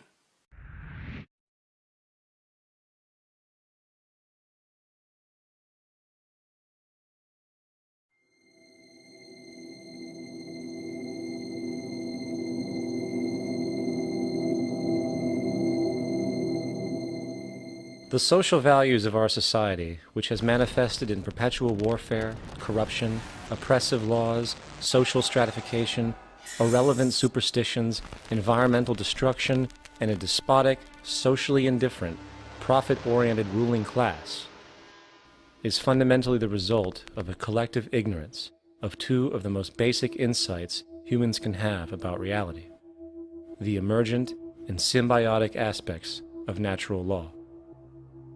The emergent nature of reality is that all systems, whether it is knowledge, society, technology, philosophy, or any other creation, will, when uninhibited, undergo fluid, perpetual change. What we consider commonplace today, such as modern communication and transportation, would have been unimaginable in ancient times. Likewise, the future will contain technologies, realizations, and social structures that we cannot even fathom in the present. We have gone from alchemy to chemistry, from a geocentric universe to a heliocentric, from believing that demons were the cause of illness to modern medicine. This development shows no sign of ending, and it is this awareness that aligns us and leads us on a continuous path to growth and progress. Static, empirical knowledge does not exist. Rather, it is the insight of the emergence of all systems we must recognize. This means we must be open to new information at all times, even if it threatens our current belief system and hence identities. Sadly, society today has failed to recognize this, and the established institutions continue to paralyze growth by preserving outdated social structures. Simultaneously, the population suffers from a fear of change, for their conditioning assumes a static identity, and challenging one's belief system usually results in insult and apprehension, for being wrong is erroneously associated with failure, when, in fact, to be proven wrong should be celebrated, for it is elevating someone to a new level of understanding, furthering awareness. The fact is, there is no such thing as a smart human being, for it is merely a matter of time before their ideas are updated, changed, or eradicated. And this tendency to blindly hold on to a belief system, sheltering it from new, possibly transforming information, is nothing less than a form of intellectual materialism. The monetary system perpetuates this materialism not only by its self-preserving structures, but also through the countless number of people who have been conditioned into blindly and thoughtlessly upholding these structures, therefore becoming self-appointed guardians of the status quo. Sheep, which no longer need a sheepdog to control them, for they control each other by ostracizing those who step out of the norm. This tendency to resist change and uphold existing institutions for the sake of identity, comfort, power, and profit is completely unsustainable and will only produce further imbalance, fragmentation, distortion, and invariably, destruction. It's time to change. From hunters and gatherers to the agricultural revolution to the industrial revolution, the pattern is clear. It is time for a new social system which reflects the understandings we have today. The monetary system is a product of a period of time where scarcity was a reality. Now, with the age of technology, it is no longer relevant to society. Gone with the aberrant behavior it manifests. Likewise, dominant worldviews, such as theistic religion, operate with the same social irrelevancy. Islam, Christianity, Judaism, Hinduism, and all of the others exist as barriers to personal and social growth, for each group perpetuates a closed worldview, and this finite understanding that they acknowledge is simply not possible in an emergent universe. Yet, religion has succeeded in shutting down the awareness of this emergence by instilling the psychological distortion of faith upon its followers, where logic and new information is rejected in favor of traditionalized, outdated beliefs. The concept of God is really a method of accounting for the nature of things. In the early days, people didn't know enough about how things formed, how nature worked, so they invented their own little stories. And they made God in their own image. A guy that gets angry. When people don't behave right, he creates floods and earthquakes. And they say it's an act of God. A cursory glance at the suppressed history of religion reveals that even the foundational myths themselves are emergent culminations, developed through influence over time. For example, a cardinal doctrine of the Christian faith is the death and resurrection of Christ. This notion is so important that the Bible itself states, "And if Christ be not risen, then is our preaching vain, and your faith is also vain." Yet it is very difficult to take this account literally, for not only is there no primary source denoting this supernatural event in secular history, awareness of the enormous number of pre-Christian saviors who also died and were resurrected immediately puts the story in mythological territory by association. Early church figures such as Tertullian went to great lengths to break these associations, even claiming that the devil caused the similarities to occur, stating in the 2nd century, "The devil, whose business is to pervert the truth, mimics the exact circumstance of the divine sacraments. He baptizes his believers and promises forgiveness of sins. He celebrates the oblation of bread and brings in the symbol of the resurrection.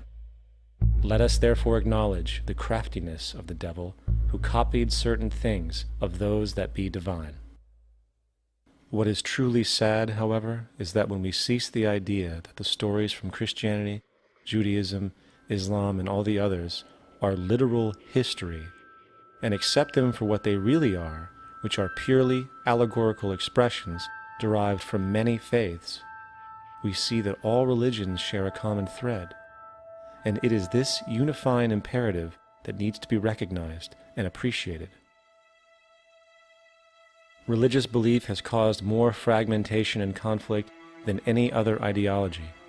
Christianity alone has 34,000 different subgroups. The Bible is subject to interpretation. When you read it, you say, I think Jesus meant this. I think Job meant that. Oh no, he meant this. So you have the Lutheran, the Seventh-day Adventist, the Catholic, and a church divided is no church at all. And a church divided is no church at all. And this point on division, which is a trademark of all theistic religions, brings us to our second failure of awareness, the false assumption of separation through the rejection of the symbiotic relationship of life.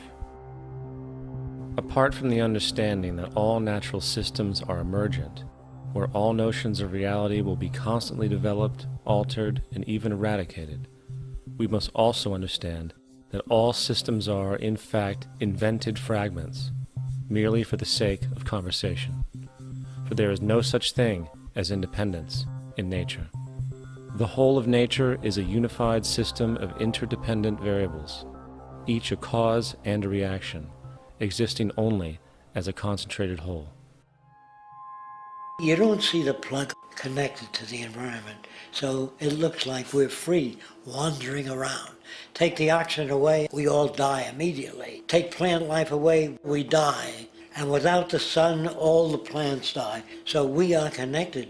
We really must take into account the totality. This isn't just a human experience on this planet. This is a total experience. And we know we can't survive without plants and animals. We know we can't survive without the four elements, And so when are we going to really start taking that into account?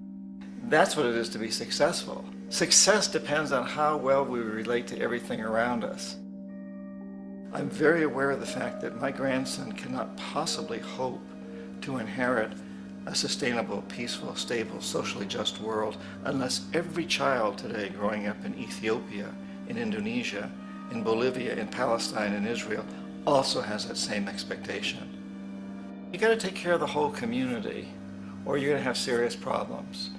And now we have to see that the whole world is the community and we must all take care of each other that way.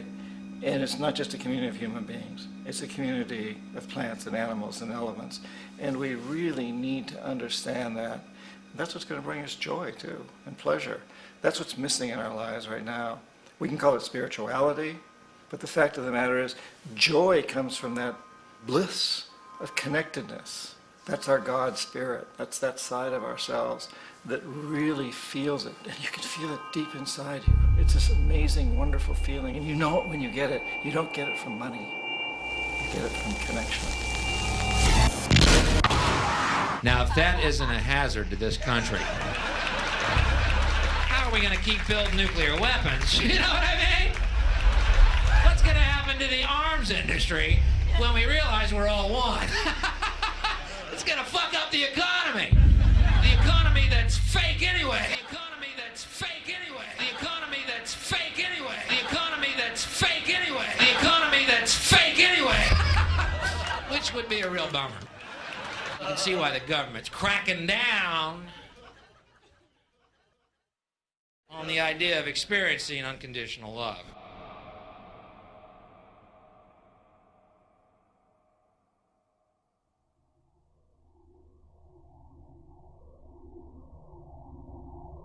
Once we understand that the integrity of our personal existences are completely dependent on the integrity of everything else in our world, we have truly understood the meaning of unconditional love.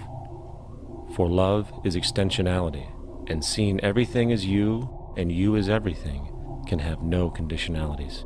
For, in fact, we are all everything at once. If it's true that we're all from the center of a star, every atom in each of us from the center of a star, then we're all the same thing. Even a Coke machine or a cigarette butt in the street in Buffalo is made out of atoms that came from a star. They've all been recycled thousands of times, as have you and I. And therefore, it's only me out there. So what is there to be afraid of? What is there that needs solace seeking? Nothing. There's nothing to be afraid of because it's all us. The trouble is we have been separated by being born and given a name and an identity and being individuated. We've been separated from the oneness, and that's what religion exploits, that people have this yearning to be part of the overall one again. So they exploit that. They call it God. They say he has rules.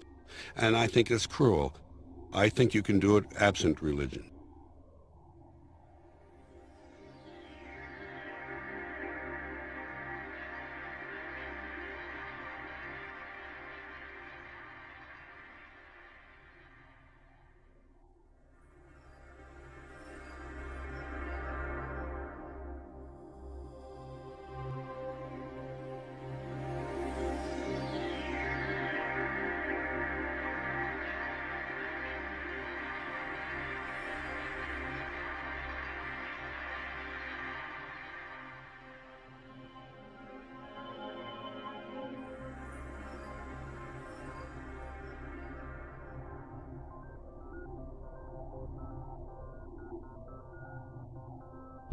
It's time to claim the unity our outmoded social systems have broken apart, and work together to create a sustainable global society where everyone is taken care of and everyone is truly free.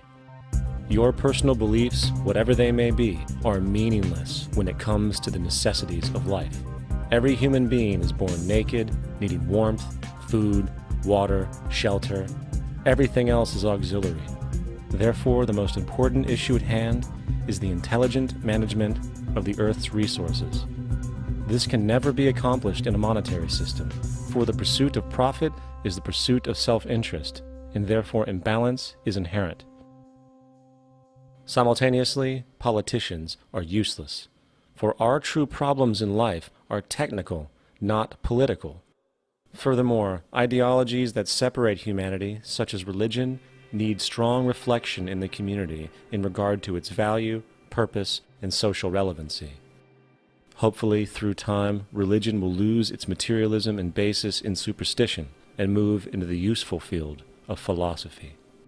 The fact is, society today is backwards, with politicians constantly talking about protection and security rather than creation, unity, and progress. The U.S. alone now spends about $500 billion annually on defense. That is enough to send every high school senior in America to a four-year college. In the 1940s, the Manhattan Project produced the first true weapon of mass destruction. This program employed 130,000 people at an extreme financial cost. Imagine what our life would be like today if that group of scientists, instead of working on a way of killing people, worked on a way to create a self-sustaining, abundant world. Life today would be very, very different if that was their goal.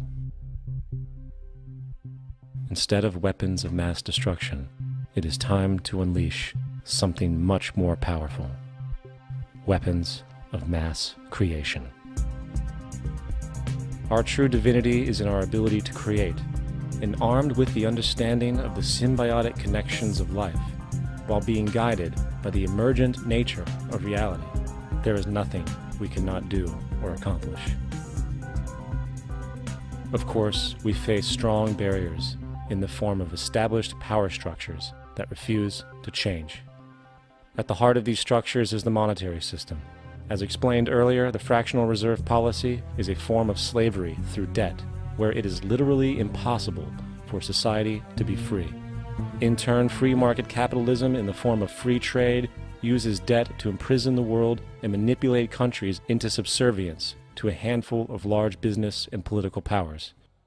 Apart from these obvious amoralities, the system itself is based on competition, which immediately destroys the possibility of large-scale collaborations for the common good, hence paralyzing any attempt at true global sustainability. These financial and corporate structures are now obsolete, and they must be outgrown. Of course, we cannot be naive enough to think that the business and financial elite are going to subscribe to this idea, for they will lose power and control. Therefore, peaceful yet highly strategic action must be taken. The most powerful course of action is simple. We have to alter our behavior to force the power structure to the will of the people. We must stop supporting the system. The only way the establishment will change is by our refusal to participate, while continuously acknowledging its endless flaws and corruptions. They're not going to give up the monetary system because of our designs or what we recommend. The system has to fail, and people have to lose confidence in their elected leaders. That will be a major turning point if the Venus Project is offered as a possible alternative. If not, I fear the consequences. The trends now indicate that our country is going bankrupt. The probability is our country will move toward a military dictatorship to prevent riots and complete social breakdown. Once the U.S. breaks down, all the other cultures will undergo similar things. As of now, the world financial system is on the brink of collapse due to its own shortcomings. The Comptroller of Currency stated in 2003 that the interest on the U.S. national debt will not be affordable in less than 10 years. This theoretically means total bankruptcy for the U.S. economy, and its implications for the world are immense.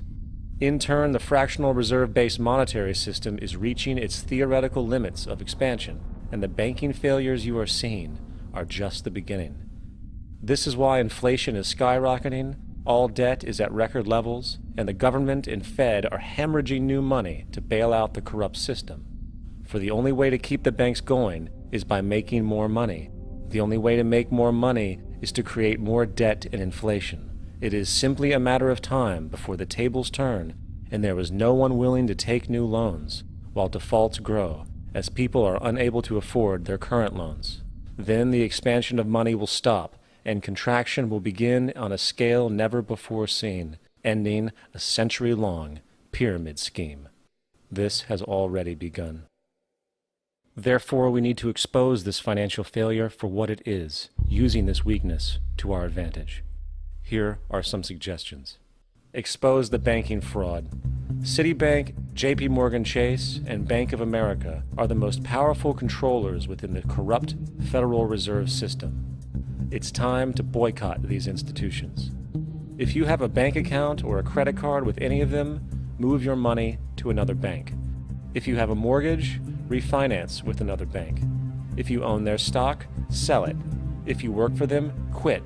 This gesture will express contempt for the true powers behind the private banking cartel known as the Federal Reserve, and create awareness about the fraud of the banking system itself. 2. Turn off the TV news. Visit the emerging independent news agencies on the internet for your information. CNN, NBC, ABC, Fox, and all the others present all news pre-filtered to maintain the status quo. With 4 corporations owning all major media outlets, objective information is impossible.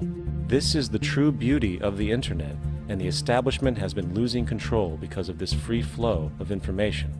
We must protect the internet at all times, as it is truly our savior right now. 3. Don't ever allow yourself, your family, or anyone you know to ever join the military. This is an obsolete institution now used exclusively for maintaining an establishment that is no longer relevant. U.S. soldiers in Iraq work for U.S. corporations, not the people. Propaganda forces us to believe that war is natural and the military is an honorable institution. Well, if war is natural, why are there 18 suicides every single day by American veterans who have post-traumatic stress disorder? If our military men and women are so honored, why is it that 25% of the American homeless population are veterans? 4. Stop supporting the energy companies. If you live in a detached house, get off the grid. Investigate every means of making your home self-sustainable with clean energy. solar, wind, and other renewable energies are now affordable consumer realities, and considering the never-ending rising cost of traditional energies, it will likely be a cheaper investment over time. If you drive, get the smallest car you can, and consider using one of the many conversion technologies that can enable your car to be a hybrid, electric, or run on anything other than establishment fuels. 5. Reject the political system. The illusion of democracy is an insult to our intelligence. In a monetary system, there is no such thing as a true democracy, and there never was. We have two political parties owned by the same set of corporate lobbyists. They are placed in their positions by the corporations, with popularity artificially projected by their media. In a system of inherent corruption, the change of personnel every couple of years has very little relevance. Instead of pretending that the political game has any true meaning, focus your energy on how to transcend this failed system.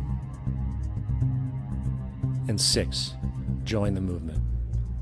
Go to the ZEITGEISTmovement.com and help us create the largest mass movement for social change the world has ever seen. We must mobilize and educate everyone about the inherent corruption of our current world system, along with the only true sustainable solution, declaring all the natural resources on the planet as common heritage to all people, while informing everyone as to the true state of technology and how we can all be free if the world works together rather than fights. The choice lies with you. You can continue to be a slave to the financial system and watch the continuous wars, depressions, and injustice across the globe while placating yourself with vain entertainment and materialistic garbage. Or you can focus your energy on true, meaningful, lasting, holistic change, which actually has the realistic ability to support and free all humans with no one left behind. But in the end, the most relevant change must occur first inside of you. The real revolution is the revolution of consciousness, and each one of us first needs to eliminate the divisionary, materialistic noise we have been conditioned to think is true, while discovering, amplifying, and aligning with the signal coming from our true empirical oneness. It is up to you. What we are trying in all these discussions and talks here is to see if we cannot radically bring about a transformation of the mind. Not accept things as they are, but to understand it, to go into it, to examine it, give your heart and your mind with everything that you have to find out, a way of living differently.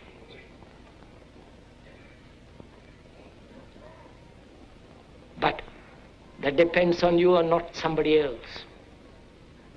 Because in this there is no teacher, no pupil, there is no leader, there is no guru, there is no master, no savior. You yourself are the teacher and the pupil, you are the master, you are the guru, you are the leader. You are everything. And to understand is to transform what is.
My name is Peter Joseph. I live in Brooklyn, New York. I'm 31 years old. I am an independent filmmaker and I suppose the de facto founder of an organization called the ZEITGEIST movement. As far as my background, I was born to what I consider to be a middle-class family. My father is now a retired postal employee and my mother is a retired Child Protective Services employee. In fact, a lot of my social dispositions on society, I think, might come from the experiences I had listening to the stories coming from my mother. I started getting interested in music, I think, at about 8 or 9. I seemed to fall into a love of percussion and drums and rhythm. I was very lucky to be accepted to a school in North Carolina, an art school and a university, which allowed me to grow up in a very different upbringing than I think most people grow up into in a rural town in a place in the South, such as North Carolina. And I was exposed to a lot of different cultures, a lot of different interests, a lot of things that you wouldn't find in a typical high school, say, in the South.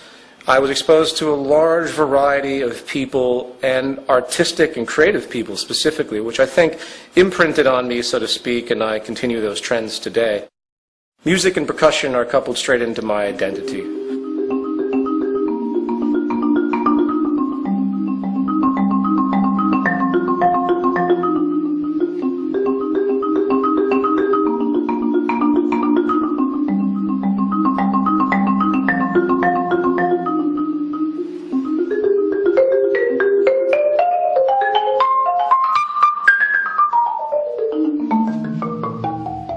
People say to me, well, you work with this social organization, but yet you're just a musician, just a musician. There's the credentialism tendency that comes up a lot with anyone that talks about the issues that we talk about in the movement or that have been talked about in the films.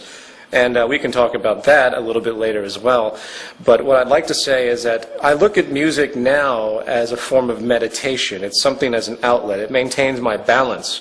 So I continue to practice in a very personal sense. It's not that I go out and perform that much anymore. I don't have time to anymore. After my second year of college, I dropped out, realizing that the debt that I was accruing was absolutely not worth it. Even then, I knew there was something wrong with going to school, getting a ridiculous amount of debt, $80,000 to $100,000, and then being thrown into the workforce, automatically in a position of indentured servitude, if you will, automatically having to give yourself to the system because you're already in so much debt. My original interest was to be a solo classical marimbist, a laughable concept when I think about it now, but we all have our bouts of naivety as we grow. Once music became difficult for me to pursue as a career choice, I started to get into video and editing, and I got a job in New York and many jobs in New York doing various freelance video editing, shooting, whatever related to video work, film work. You have to do whatever pays you in this society, and I couldn't really find the niche to make money in music, so I ended up in advertising. I always had a problem with people telling me what to do in the labor force, and I did not like advertising, obviously. I did not like the nonsensical manipulation of people's perceptions so corporations can sell their crap. So I began to pursue work in the financial arena. I began to do day trading, which pattern trading. I was moderately successful. I never had a big capital base, which you really do have to have. But I pulled some change out of the market, and I continued to do it on and off for many, many years. I don't do it anymore because I despise the market system. The way I justified this was it was the only job I could come up with that didn't have a boss or a client, so it represented freedom to me. Granted, trading the stock market has absolutely no social relevance. It contributes nothing to society. You could blow up Wall Street tomorrow and it wouldn't make a damn difference to anything in regard to the natural order of affairs on this planet. So at that stage in my life, I just wanted a way out. I wanted to not have to deal with being a slave to the corporate system anymore. So anyway, that's when I started first investigating economics. And I'm sure you have other questions about that, so I'll stop there. Zeitgeist began as a public performance, an attempt at a vaudevillian concept. What I did was I set up 2 screens, and I had a huge percussion set up in the middle, where I performed, with the videos that were on the two screens. Some of the equipment you see here was used. I've actually sold off most of my equipment, but regardless, I think I have some photographs I can give you. There's only a few that actually were captured, believe it or not, of the original event. I wish I had documented the original event because people keep asking me about it. But nevertheless, it started off as a creative work, a variation on the early vaudevillian concept, film and live music, live performance. And once it was over, you know, it was a free event. I did it for 6 nights, I believe. And people came. I advertised it like crazy. I spent thousands and thousands of dollars. I did it mainly because I had been stuck in the corporate reality, and I just wanted to do something for myself to make myself feel better about a world that's going to shit, essentially. A world that's being dominated by finance. A world that's sick and distorted through religious processes, financial oligarchs. It was just an expression. It was, in fact, a very angry but solemn expression. I never expected it to turn out to be what it was at all. After it was over, I just found myself in a little bit more debt. And I took the work, which, by the way, I had no clearance for. I didn't clear any of the aspects with it. But since the internet is what it is, tossed it up online to see what would happen. Maybe some people would like it. They download it. I get some feedback, whatever. What happened completely blew my mind. I posted it on one website, and from there a chain reaction occurred, and it's pretty much all history from that point on. I couldn't even tell you how it unfolded. All I know is that I got wind of the fact that it was getting a tremendous amount of hits and talked about a lot, so I built a website for it, ZEITGEISTmovie.com, and I just had it up there for free. Then I realized that people wanted it on DVD. I'm like, okay, well, I guess I should try to do that. So I was forced into a very difficult position of getting clearance from all the participants involved, which was very difficult, by the way, because everyone saw dollar signs, because it's an internet film that's getting millions of views. So I had to pay out a lot of money to a set number of people to get it going. But there were also people that were just happy to see this information get out there and didn't have any problems with me doing what I call a non-commercial distribution, a $5 DVD for it to be released in some capacity. From there, I got an email from an organization called the Artivist Film Festival, and to my amazement, they wanted to show the film in their festival, which was a packed audience, sold-out audience. At this stage, it was still utterly bewildering to me. This was the same organization, of course, that showed Zeitgeist Addendum the next year. In a world where media is often used to keep us a little dumbed down more than anything else, as far as my opinion is concerned.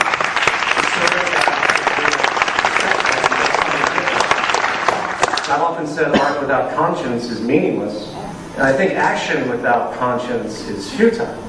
So I think this is so great to have a festival that represents these types of ideas. As far as the film itself, I guess all I can really say is that the whole point of the film is for people to start looking at the very fundamental root causes of all of these problems that we see in society. So that's a general rundown of what happened. The Zeitgeist movement was a very difficult decision for me. I could have just made Zeitgeist Addendum like other socially conscious filmmakers do, in the sense that I could have just said, oh, well, here's a bunch of stuff, here's a bunch of problems, hey, here's some possible solutions, take what you will with it, and just roll with it and see what happens. I really was on the fence about putting, at the very end, join the movement, www.thezeitgeistmovement.com. And 6, join the movement. Go to thezeitgeistmovement.com and help us create the largest mass movement for social change the world has ever seen. That the moment that it became something more than just a film phenomenon, that my life would likely change dramatically, which it has. Zeitgeist Addendum was sparked out of people emailing me saying, well, what do we do about all of these cultural problems? What do we do about a corrupt banking system? What do we do about people that are locked into establishment social programs, if you will? I consider the trains of thought and mind to be a program. I consider society itself to be a program that's running. And the programming locks people into a specific frame of reference. How do we deal with these issues?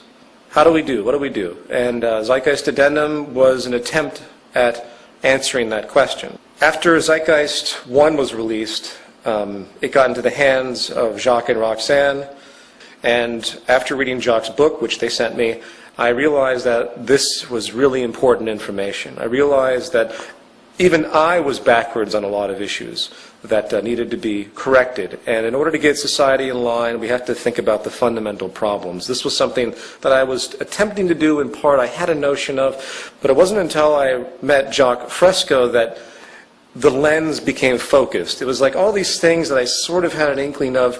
Jacques' experience, life experience, what he had talked about for song, just focused me in the right direction as far as I'm concerned. So I made a whole section with them in Zeitgeist Addendum, and that's how it took off. Anyone that chooses to challenge establishment orthodoxies, traditional worldviews, not to mention the system that we live in, sets themselves up for venomous attacks. I'm well aware of this. If you look back at the history of anyone that has chosen to challenge the establishment, it's a very dark history. There are a great number of people out there that know that something is wrong, but they do not understand the source of that wrongness because they are in the box of indoctrination. Socrates. Socrates never speculated on the slavery that was existing during his time. That was normality to him. This goes with every type of political philosopher that's ever existed, whether it's Karl Marx, whether it's Plato. They're all locked into an established paradigm, and their thought processes can only go so far. And this includes probably myself. People are locked into a box. They see the box around them. They see the leaks and the holes and the cracks, and they go up to the cracks and they try to fix them. They try to patch the holes. But they don't stop to think that maybe there's something wrong with the box itself. Maybe the integrity of the box that they exist in is inherently invalid. It's inherently void. The economic system that we live in is a parasitic paradigm that is only going to lead to self-destruction. But people don't see that. So if you attack the economic system for what it actually is, everyone's feathers go up. Everyone says, well, wait a minute, this is the world we all live. We live in a profit-based, labor-for-income world, cyclical consumption. This is what we're used to. We understand we have division of classes. You know, they throw in human nature. They throw in everything that will try to make it seem like it's a part of the natural order of reality when it in fact is not. If I was to summarize the attacks that typically happen towards myself and the people I work with, the first one would be credentialism. Credentialism is an annotation for the priesthood of those in the know. Now, bear in mind, this is a gradient of relevance. Obviously, I'm not going to go to a doctor, if I can help it, that has absolutely no credentials in the surgery that I might need performed. They require instruction and experience to do so. But when it comes to the other side of the spectrum, when it comes to the simple analysis of information, when it comes to the analysis of history, when it comes to economics, because it is a contrived system, it has no basis in anything else in general operation. It's not based on laws of physics. It's not based on any aspect of scientific law that has any relationship to planetary operation.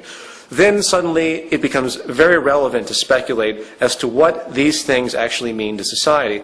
It's a double-edged sword when you get a master's, bachelor's, PhD in a particular medium, because think about what you're actually doing. You're going through a curriculum that's been completely established for you by the institutions that have existed prior. When it comes to social things that have a great deal of subjective variance, you lose objectivity in that sense, because you're literally indoctrinated into the beliefs that are presented. To get a degree in economics, which is probably the most wasteful thing you could possibly do, is to be completely indoctrinated into the idea that what you're studying is actually a science and actually has some type of relevance to anything. So when I get emails from PhDs in economics that try to debunk the aspects that we talk about, it becomes quite clear to me that the reason they have such an objection is really an emotional one. It isn't an objective aspect. They have culminated an identity to themselves because of their belief system, and for me to take that away from them, to debunk their ideas about economics, is to take away their identity.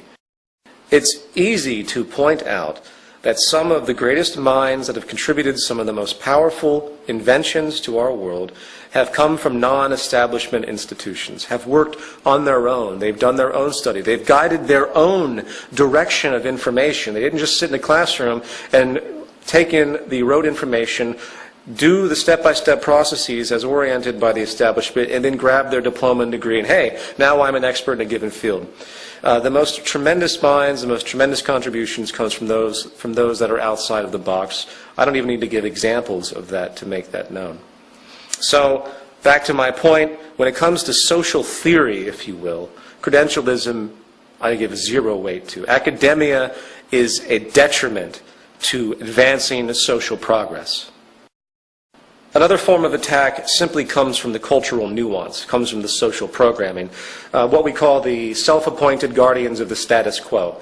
People that are suffering in the system just like anyone else, but their social identification is so powerful, they are so locked into the box, that they find it infuriating to think that what they're living is actually wrong, paradoxically. I get this all the time from people. The self-appointed guardians of the status quo are birthed in religion, birthed in economics, birthed in the illusion of democracy that we see today across the world, birthed in the various isms that are entirely pointless: capitalism, communism, fascism, socialism. You have the priesthood of the monetary system, the capitalists, if you will. You can give it that rhetoric. I don't use that word. It's meaningless. The monetaryism is the word I use. The pretense for acquisition of money is based on differential advantage, which is based on dishonesty, period. Then you have the priesthood of religious concepts, religious identification, and the idea that somehow we know everything already and there's a God, and he's looking down on us, controlling everything. I won't even go into the paradoxes that come from that extremely narrow notion. So in other words, the biggest crutch to the evolution of human thought is breaking your own indoctrination. It's very, very difficult to overcome emotional elements that have become so ingrained in you that you have an immediate reaction, an immediate suffering and pain when anything interferes with that. It's a very, very complex problem. But I'll say it again. We have to learn how to we have to learn how to identify and break our own indoctrination if we expect to move forward at all as a civilization. My name was put forward because I wanted to protect my friends and family from the association. People say to me, well, you should come out with everything. If you're going to talk about any of this stuff, then you've got to be prepared to deal with all of this and that you set up for yourself. I had an email that said that to me, criticizing me for not releasing my last name. And I thought to myself, you know what they're actually saying, anyone who actually says that is actually saying that Martin Luther King deserved to die, or that Gandhi deserved to die for making themselves known. I've gotten many death threats from the religious community. We live in a very fucked up, sick culture. We really do. The society is mentally ill. To be normal is to be messed up in this culture. So my name, Peter Joseph, at what point does my identity become absolutely transparent? Should I give people my social security number? Should I give them my tax returns? And just to throw it in there are plenty of people throughout history that have gone by their first and middle name, excluding their last name from their general communication and walks in their society, just like people often use their middle name and their last name. Those that have something against me for the things that I talk about want to find anything they can to try and to make me look like I'm hiding something or I have ulterior motives, and I expect that. But, whatever. It doesn't mean anything to me. I go by Peter Joseph. People can call me whatever the hell they want to call me. I'm constantly interacting, putting myself out there. I have nothing to hide. And even if someone finds out my real identity, where I live, who my parents are, who everyone in my friends are, it's not going to change a damn thing. The unfortunate reality is that I am given a controversial title, and people do have a lot of problems with me of a more traditional-minded upbringing. And I don't like to see other people suffer because of what I do. But most of my friends and family are very much aware, and they accept this. So this is something that I just deal with. Anyone who thinks that I do what I do for notoriety reasons or monetary reasons or anything associated with interest has a lot to learn. First of all, I operate the movement site and the movement itself on a deficit. I do pay people to run and program things. I have a lot of volunteers, which I'm extremely indebted to, but to get things done quickly, very often I have to get people that work in the industries to do things. I sell a t-shirt to do that. It's the only thing that I sell that is designated for the movement.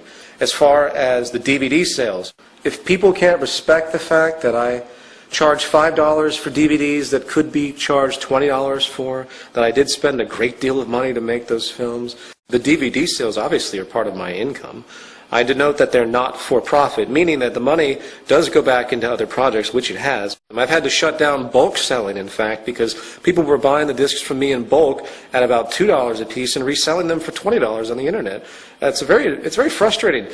I've hurt myself a lot financially because of all this. The double standard is quite fascinating to me. You have all these social organizations that take in millions of dollars of money for donations. They sell tons of crap.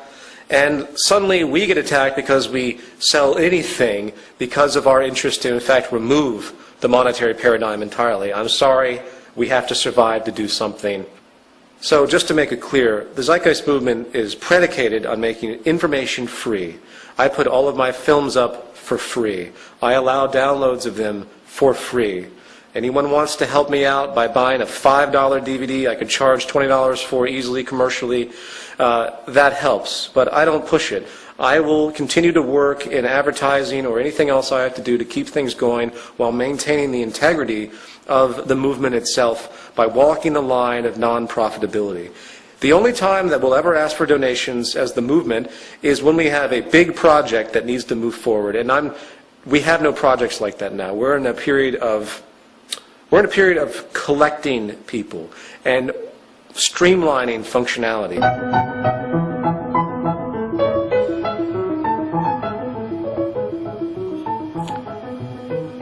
If you read economics, they present it as though it's a science. I've read through much of the curriculum of what bachelor's and master's degree Harvard University students would read for their degrees in economics. Economics is not a science. It's an invention. It's a contrivance. It's funny, you look at economics books and they have graphs and charts and they make complex novel equations. It's all contrived. It doesn't have any relationship to the natural order of things. It is based upon a folk way of orienting production and distribution, and we've established this massive structure that makes it seem valid.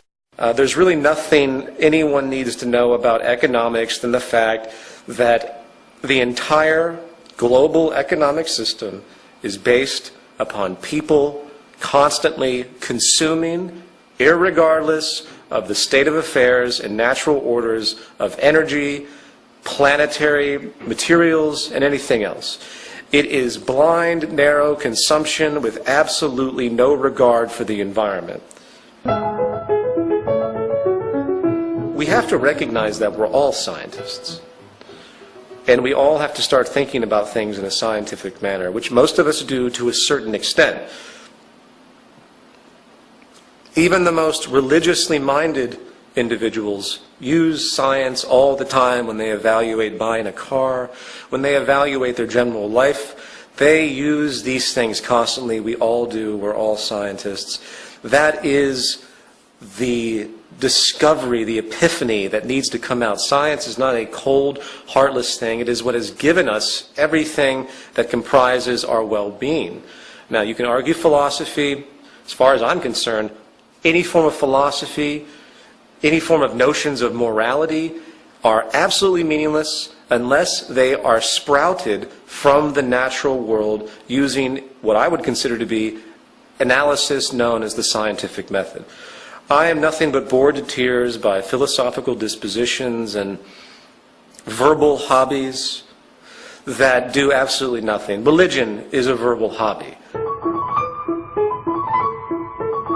One of the age-old scams of the establishment is to hand religion to the populace so they feel like there's something positive waiting for them as they suffer because of this perpetual, constant oligarchical evolution that has emerged since, I believe, the hunter-gatherer society. When we culminated agriculture, we altered everything. We created social stratification. We began to control the environment. Before the Neolithic Revolution, it's been well documented by anthropologists that there was a natural balance to the planet. Population was in balance because we could only do what the earth provided for us naturally. Once we started to control the planet through agriculture, and now through many different means, we began to create disimbalance. We began to create uneven supplies. We began to generate scarcity deliberately for the sake of self-preservation and profit. So as society became more and more imbalanced, as the concept of property emerged, as the great pirates started to travel the oceans, bringing back goods to different continents, to different kingdoms, creating power structures of resources, certain tools were used to control humanity, to keep those that were not deserving the right of life or deserving the fruits. To keep the stratification going, they were given various tools to subdue them. Religion is one of the age-old tools to subdue the masses. Now, by the way, I'm not saying that's where the origin of religion came from. That's a whole different subject if you want to talk about it, because it was covered in the first part of my film. I'm simply talking about the political usage of religion, which carries on to this day. How many times do you hear the President of the United States say, "God bless America"? What an offensive, insulting thing to say to the American people. First of all, it's offensive to every other country in the world. Why would God just bless America? God would bless the planet if we lived in a sane society, if there was a God, of course. Anyway, I won't even go on that tangent. Religion, to me, has two sides. On one side, you have the dogma, the indoctrination. You have resurrections. You have all the fantasy notions that come, that exist in the literary books that are there. On the other side, there's a brilliant philosophical disposition. I happen to love a lot of the things that the Jesus character had stated. I see beautiful notions in almost every major religious figure. There are time-tested values that exist in religious thought that do need to be adhered to. Some of the most brilliant and beautiful people I've met are in fact Christians, or Islamic, or Hindus, or Jewish. They know where to draw the line, where to stop at the fanaticism, because that's where religious danger goes to. Once you believe something dogmatically enough, where you say, Jesus existed, that's that, anyone who says otherwise is an enemy of mine, then you have some very serious neuroses to deal with. Whether Jesus existed or not doesn't mean anything. I think Jacques Fresco put it best on Larry King. When Larry King asked him, "What do you think about Christianity?" he said, "I think it's great. When are they going to put it into practice?" So my religious disposition is that I wish that those that have religious inclinations would really dig deep into their beliefs and ask themselves, what is it about their religion that they actually use? What is it about the reciprocation notions that you can find in all religions that you see actually materialize in most people's behavior? The golden rule and all those things which exist in all religions. I think we have a list in our PDF for the Zeitgeist Movement orientation guide. If you review these ideas, no one puts them into practice. In the end, my disposition on religion is very, very simple. It's nothing but a bunch of stories. They're allegories that have meaning. They get distorted through interpretations because that's the nature of semantics. But I don't want to rule out religion. I don't think religion should be outlawed or anything like that. I think it should be understood for what it is. The problem with humanity is we're ripped apart. There are far too many ideologies out there that have no basis on anything tangible. I want to make this very, very clear. All Orthodox religions, at least Western religions, there might be a few elements of Hinduism and Buddhism that are an exception, but let's just say the Judeo-Christian Islamic system of belief, to me, is no different than the isms of state associations that we see in our political sphere, meaning communism, socialism, fascism, capitalism. These are ideas created that have no relevance to nature whatsoever. In other words, they have absolutely no relevance to the carrying capacity of the earth, to our ability to support ourselves, to our ability to produce, to the methods of production, to the methods of distribution, to the way we orient society and keep ourselves alive and keep ourselves healthy and prosper, and for the betterment of what I consider to be the organism of the human species as a single organism. None of those beliefs have anything to do with any of that. And that's a problem to me. For example, the Catholic Church and a lot of other religions that feed off of those early Old Testament ideologies, they advocate this illusion that we can just procreate constantly and everyone's going to be fine. God will take care of everyone. As of right now, with the future of energy, established energy, the future of the way we are orienting ourselves on this planet through depletion, I'm not having any children. While I try to be as optimistic as possible with the Zeitgeist movement and what we could do, which is phenomenal what we could do, as of right now we have some powerful barriers. I'm not having children. Why? Why would I say that? First of all, I wouldn't feel good. I would feel utterly negligent and irresponsible at this point in time to bring in another human being. Most people, when they give birth to children, it's a traditionalized, self-serving, established notion where we're going to have kids and have a family.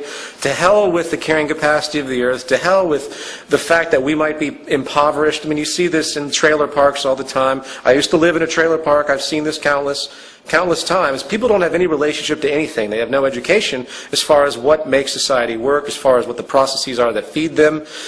So they continue to have kids over and over and over again, or continue to do many, many things that have no relationship to anything. But let's focus on the children aspect. For me to bring in a child is for me to actually say, I believe the world will be in good shape for the duration of my child's life. And then it becomes, well, what if my child has a grandchild? Should the world have the integrity to maintain stability for that child as well? This is the question. This is what all parents out there should be asking themselves. They shouldn't be having children for their own self-serving needs so they can have a family and be traditional and show up at church and have their 2 kids. It has to relate to something real. Humanity has to start thinking about its relationship to the earth. Until it does so, we're fucking doomed. We have created an economic structure, a religious, philosophical structure that is absolutely decoupled from anything tangible and real, and these ideologies are what will destroy the human species and destroy the planet. It's become a cottage industry for people to sell books and DVDs debunking Zeitgeist. There are people that have full websites that use advertising sponsorship to make money, and I find the whole thing just to be amusing, frankly. Zeitgeist 1 is based on pre-existing information. There isn't one thing in that film that doesn't come from a source. The most grand debunking aspect is part 1, the religion section. Comparative religion. It's no mystery. It's been talked about for decades and centuries. Religions have been borrowing from each other. Religions have to borrow from each other. Why? Because all information is serial. All knowledge is serial. It is illogical to think that any information of any religion is of a novel origin. And that's the beauty of it, in fact, when you trace the source of most established religions, because they all come back to nature.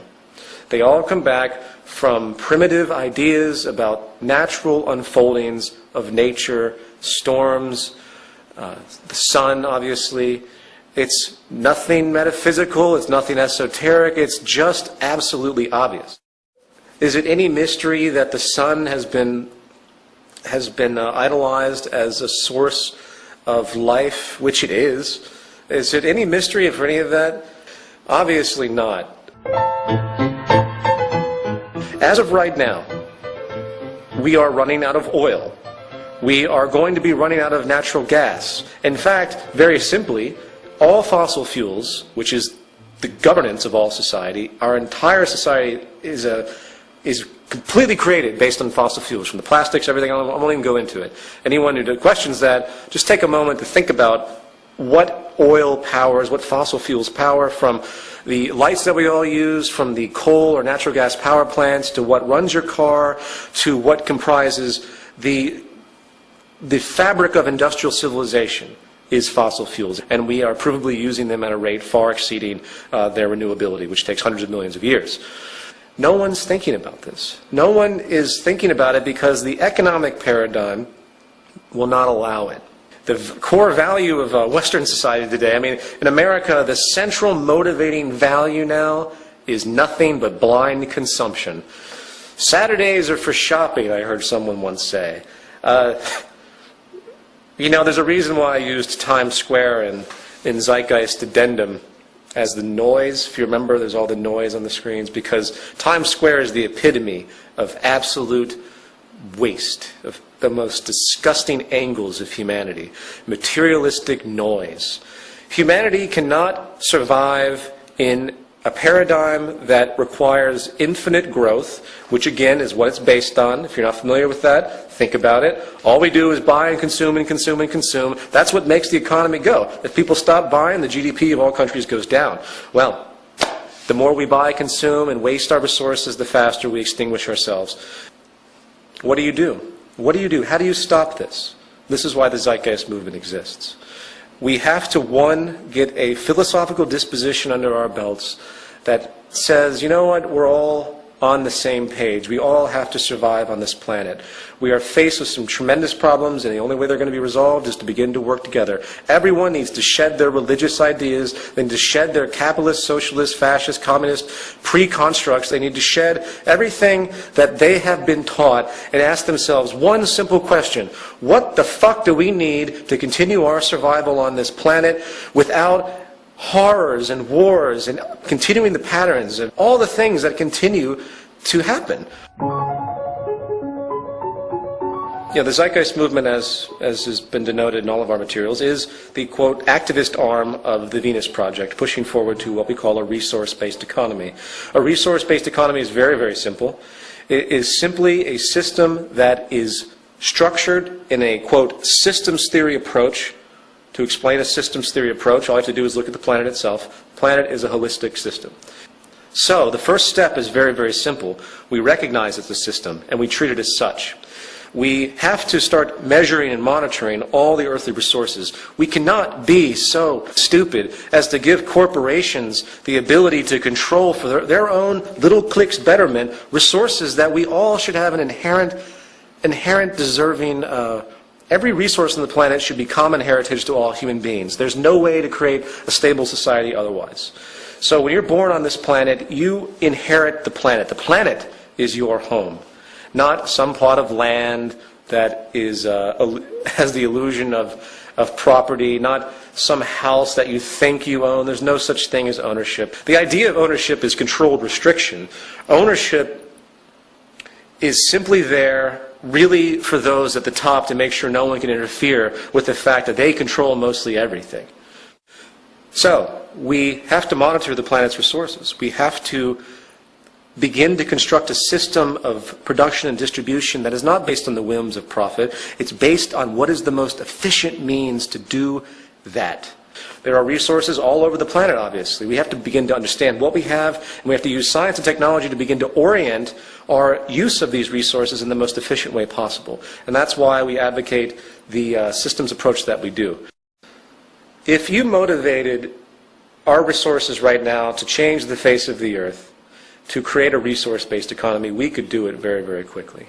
The problem is, again, the established orthodoxies and self-preserving mechanisms that are in place, which will be our death. The free market is what will kill everything on this planet. It's not the free market, it's actually the monetary system.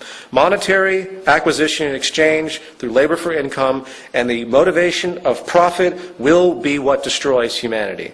Because all it does is pull everything in the direction of those most power. Right now, we are faced with an ecological collapse, an energy collapse specifically. We're faced with an economic collapse, which is very much tied into the energy collapse. We're faced with a labor collapse, which of course is very much tied to the economic collapse. and we're faced with what I call the criminal meltdown. The breakdown of society is occurring. People say, well, we're going to have a recovery of the economy. The most dangerous thing that we can have right now is a recovery of the U.S. economy. The most dangerous thing that we can have right now is the use of more resources, because all it's going to do is speed up the inevitable destruction. If more people go out and buy lots of automobiles to help the economy, all that's going to do is get more fuel into the tanks taken from the resources of the planet. More gasoline is used, more energy is going to be wasted on the idea of consumption. And this is what, again, will kill us. So a resource-based economy attempts to remove all of the unsustainable practices that we have now and create a holistic system of resource management, of priority of labor. That's a big one. Think about how much time is wasted in most people's lives on jobs that do absolutely nothing. Think about how much energy is wasted by someone who works at Wall Street driving from Pennsylvania every single day from their home so they can be a trader on Wall Street, wasting energy on something that means nothing, that wastes even more electricity and energy. When you begin to think like that, when you begin to see how much energy and resources are wasted on actions that have no return whatsoever except the self-interest and consumeristic monetary values of particular individuals, but return nothing to society. Think about how beautiful society would be when we start to educate people on natural processes of the environment, on science and technology, and resource conservation. And when people engage society in a professional level, if you will, they do so on things that actually matter. That will be cataclysmic. That will be unbelievable to see people doing stuff that actually has a relevance. That will enable them to have so much more freedom, too. To put it in a gestural sense, the way I see human survival and the human self-interest mechanism, which does exist, but it's accelerated by our system, is making a psychological trick to what it means to be self-serving. Social interest needs to become self-interest. In other words, when I invent something, that is given to everyone for them to improve upon and to utilize. That invention isn't hoarded through patents and trademarks. It's given to everyone. In turn, what that means is that every time anyone else invents something or creates something or has an idea, that comes to me too. Suddenly, humanity becomes a singular organism. It becomes a working system. People ask me a lot about spirituality. They say, well, if you don't like any of the established religions, are you spiritual in any other way, or something like that? The only type of spirituality that is actually relevant is an understanding of natural processes and the natural order of the universe, to give it a annoying vernacular. The way natural laws work, gravity, the way the world actually works. God is in the laws of nature and nothing more.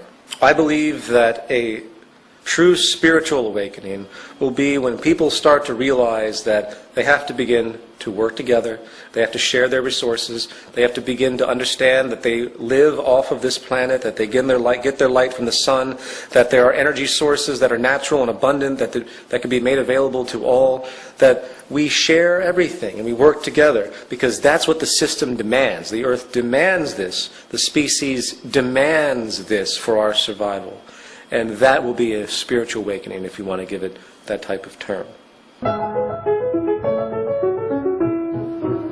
We live in a world of tremendous possibility, positive possibility. However, all indicators point to what I consider to be self-destruction, given our current established economic and ideological structures. Once again, capitalism, socialism, communism, fascism, Judeo-Islamic Christian belief systems, they have no relationship to what actually creates survival of the species. The real sad thing is that humanity is going to have to be smacked around quite a bit before they really understand what the Zeitgeist movement, a resource-based economy, and the Venus Project, Jacques Fresco, is talking about. we are driven by biosocial pressures, meaning that it takes problems for us to wake up and want to change things.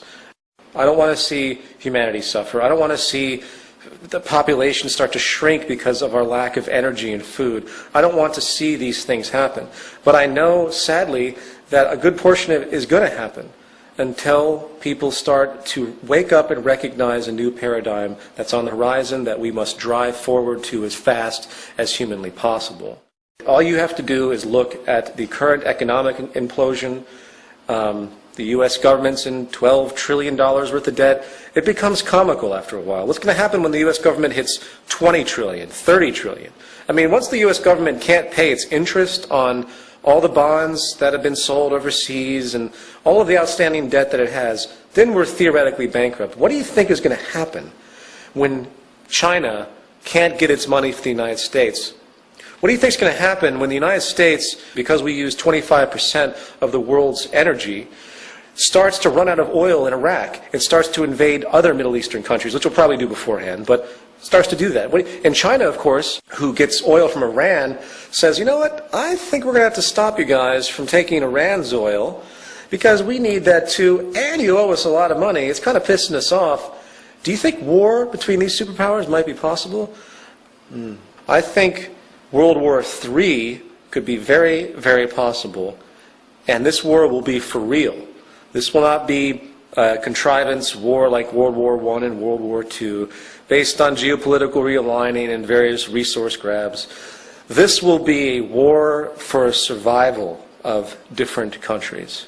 And I hope that doesn't happen. I sincerely hope all of these things I talk about are erroneous and false, but all you have to do is look at the trends.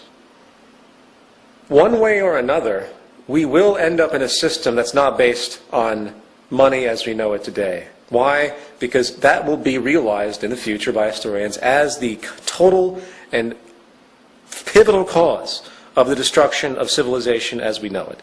That will be understood in the future. Historians will look back and say, holy shit, they were making materials, selling them for corporation profit over and over and over and over again with absolutely no reference to what the planet had and recycling protocols and everything else. They were burning fossil fuels at 1,000,000 times the rate of their actual renewability. They're going to laugh at us, wondering what the hell kind of primitive, dumbass species we actually were, if we even survived to reach that point. So I hate to sound condescending and negative. I hate to throw out all this rhetoric, but I'm fairly irritated at this point, and I try not to be. I just want to make it understood that the entire system that we live in is a sham. It's a false system, falsivity defined by the fact that it cannot be sustained. It's that simple.